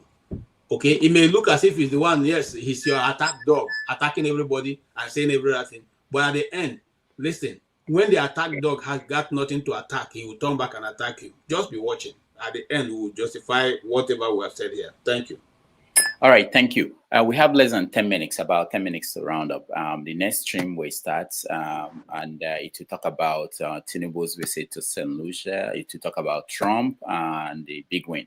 I may join in if I can. But let me just say, Paul, you're the last person that will talk on this topic, and I will give everyone a minute or two to just talk about rant, the way Wike was ranting yesterday. So think about what you're going to do for 2 minutes. Paul, I give you 2 minutes to talk about Wike, and then we'll start a rant. Okay, I will start like story because I'm getting old now, over 50. Doctor, you see, there's this funny parable that I always give and everything. An old man stole fowl in midst of some young kids, and the kids say, mommy, that Baba don't steal fowl, that Papa don't steal fowl. And they call their mother. Their mother say, Baba, why you carry fowl? The fowl was like shaking inside the bag. And the man told them, you want to search my bag? They said, bring the fowl. The man said, go bring old person in your house. And of course, a young lady will not search an old man bag. Then go bring an old man in their house. And the man came and said, what happened? They say you take our fowl. The man said, these young children of these days don't have respect. Okay, if they say, I take the fowl, since you are old man, you take old man eye, check the bag whether fowl dey. And if you like, disgrace old man. And the other old man use old man eye to check the bag and say, there's no fowl. So that's exactly what Wike is doing. When Tinubu approve everything he's doing, he's going to keep doing more and every other thing. And this is where we are going. Look at Wike. Wike's strategy of stealing, it is obvious, it is clear. 8 years Wike was governor in Rivers State, never employ one teacher, no promotion. And every day teacher keep resigning. He never employ any civil servant. And people keep, you understand, resigning. He never employ, no nothing. Because you don't make money from that sector. But we can keep using Julius Berger because Nigerians understand that the best construction company in Nigeria is Julius Berger. He used Julius Berger to do all this work because that's where you steal. When you do a project of 1 billion and you escalate the price to 1.5, 1.8, that's how you make money. The same thing, look at him. He doesn't pay teacher. Minimum wage, that is a law. He's not paying teacher. But people said he's developing the country and not develop the people that will manage the state. That's a slap in our face. So this is the type of country we are running and everything. And we can't just do all these things. We can't understand power because, and guess what? There's everything goes down to what the lawyer will call precedent. IBB eats with 5,000 people every day, come downstairs. So IBB is a better person. He eats with the Talikas. That sounds good and everything. But the question that I asked, did IBB and his children eat with those people? when his own children is in America and the UK. He's training his own foot soldiers. That is what Tinubu is doing with body loan, feed people every day. That's how during Tinubu time in Lagos, that's how Tinubu make Agbero will slap police. Police will not do anything. Army that used to beat Agbero is stopped. Any army harass Agbero, they catch the army back. They punish the army for it. That's how you discover that the Agbero becomes stronger because Tinubu is grooming them for his foot soldiers whenever election to snatch ballot box and everything. That's exactly what they are doing with Wike.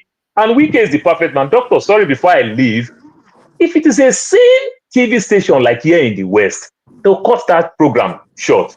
Wike is drunk. Look at that man. That is the height of stupidity. You understand? They would have come up with one excuse. We're having problems that cut that program short. He's dangling his hand, he's doing any order you. Wait. Come on now. I'll wait for my turn to run the second part. All right. I just wanted to point out that there was a time he called, he said to Sean, excuse me, sir. And I was surprised. Wike saying, sir. I mean, that was a moment. All right. Ovie, 1 minute. Everybody will get 1 minute. Ovie, go ahead. I just to the world, I just want everybody to know that Awimbu from Ghana is whatever I said about Nigeria is a fake news, you know. I mean, person not follow you play again. Just small team I just follow you play. You never fail to disappoint. Anytime anybody give you opportunity to shit on Nigeria, you will just go all in. Wait till now.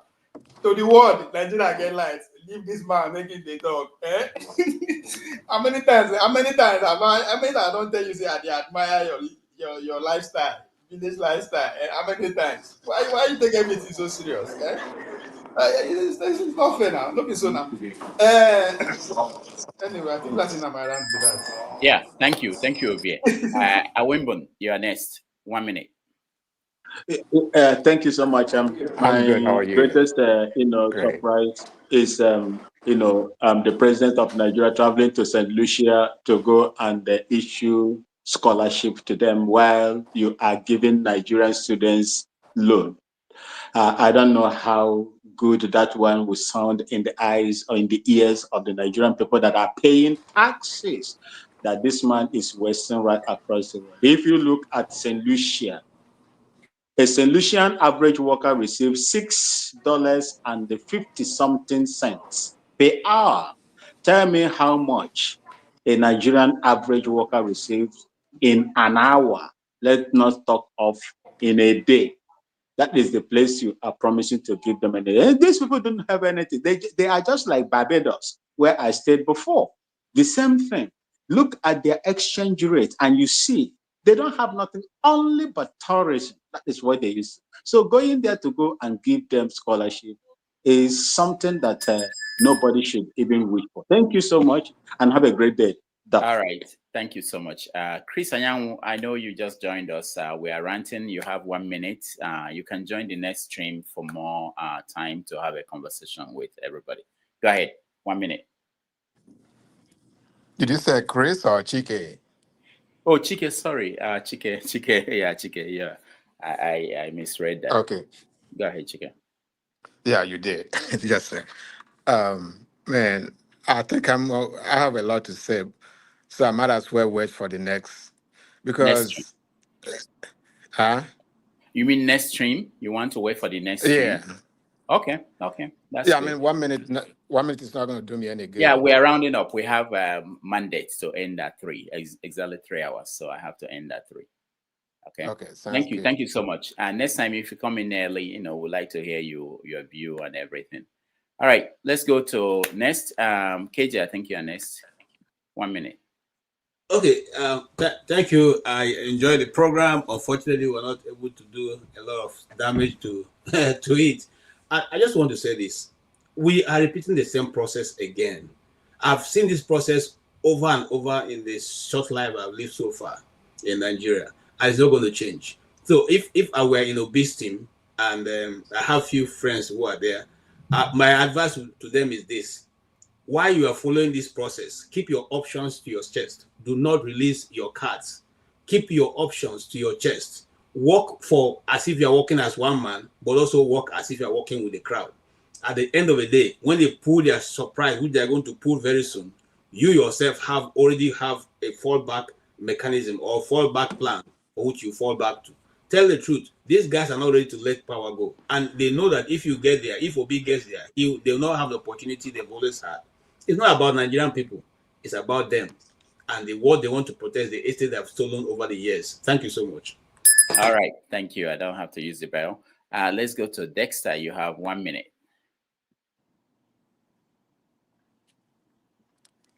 Yeah, thank you, Dr. Damages. What I want to say, Yendeba, Yendeba, Yendeba, Yendeba, Yendeba, Yendeba, Yendeba, Yendeba.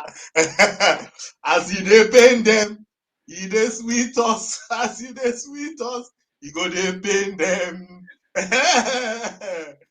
You won this round. You won this round. Those days are gone. It looks like those days are gone. No. You don't see how they finish sim. Eh? Did you see how they finish sim? Don't worry, one by one. The Giants will be pulled out. Well, what I would say is that we must, I think the time has come that Nigeria is of age. Let us not wait till we become like the what will I say? Let's not wait before we will be exiled from the countries where we are, and then we'll be forced to go and build our own country. Let us voluntarily start making efforts to go back to rebuild our country. Thank you. All right, thank you, Dexter. Let's go to Ike. Ike, your name. My rant is to encourage KJ what he said now. I want to let you know that Mr. Peter Obi has his program on his chest. Mr. Peter Obi knows the people he's working with. He knows that he entered into the lion's den, so he knows what is coming and he knows what is expected. And his next move, he has it on his chest. It is point A from A to C to B, right? So that is what he says. I just want to assure you that man knows what he's doing. He has his plan on his chest. So that's what I'm appealing to obedience and Nigerians who want a better Nigeria.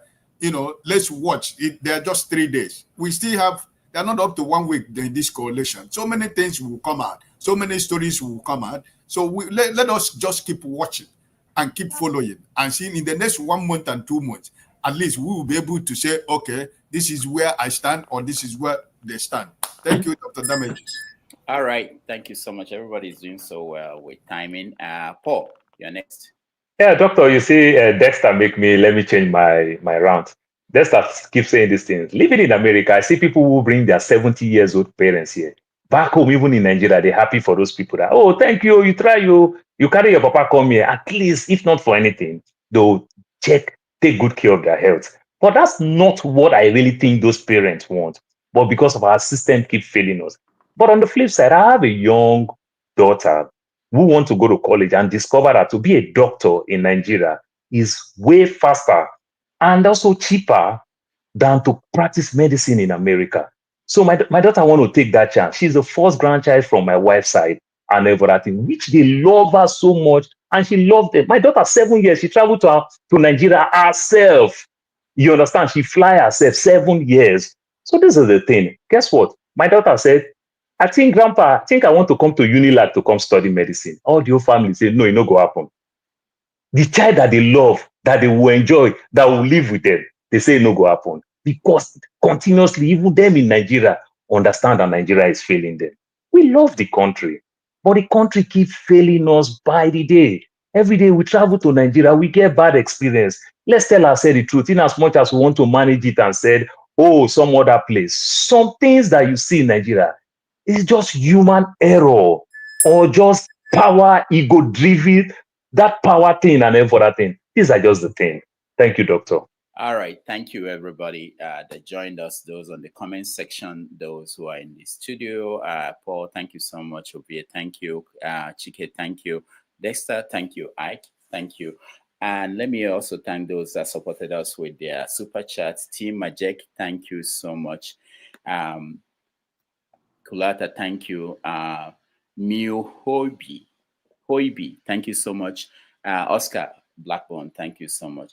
And then we are all going over to the next stream, which forefathers will host, and it will discuss Trump and the big win. It will also discuss Tinubu in St. Lucia. On behalf of everybody who helped to put this show together, I want to thank all of you for joining me. I will see you tomorrow on 90 Minutes Africa. We are going to start early, starting at 12 to talk to Professor Ivan from University of Zimbabwe. And then we go to Declan, who will join us from Nairobi, Kenya. Again, thank you all, and I will see you tomorrow.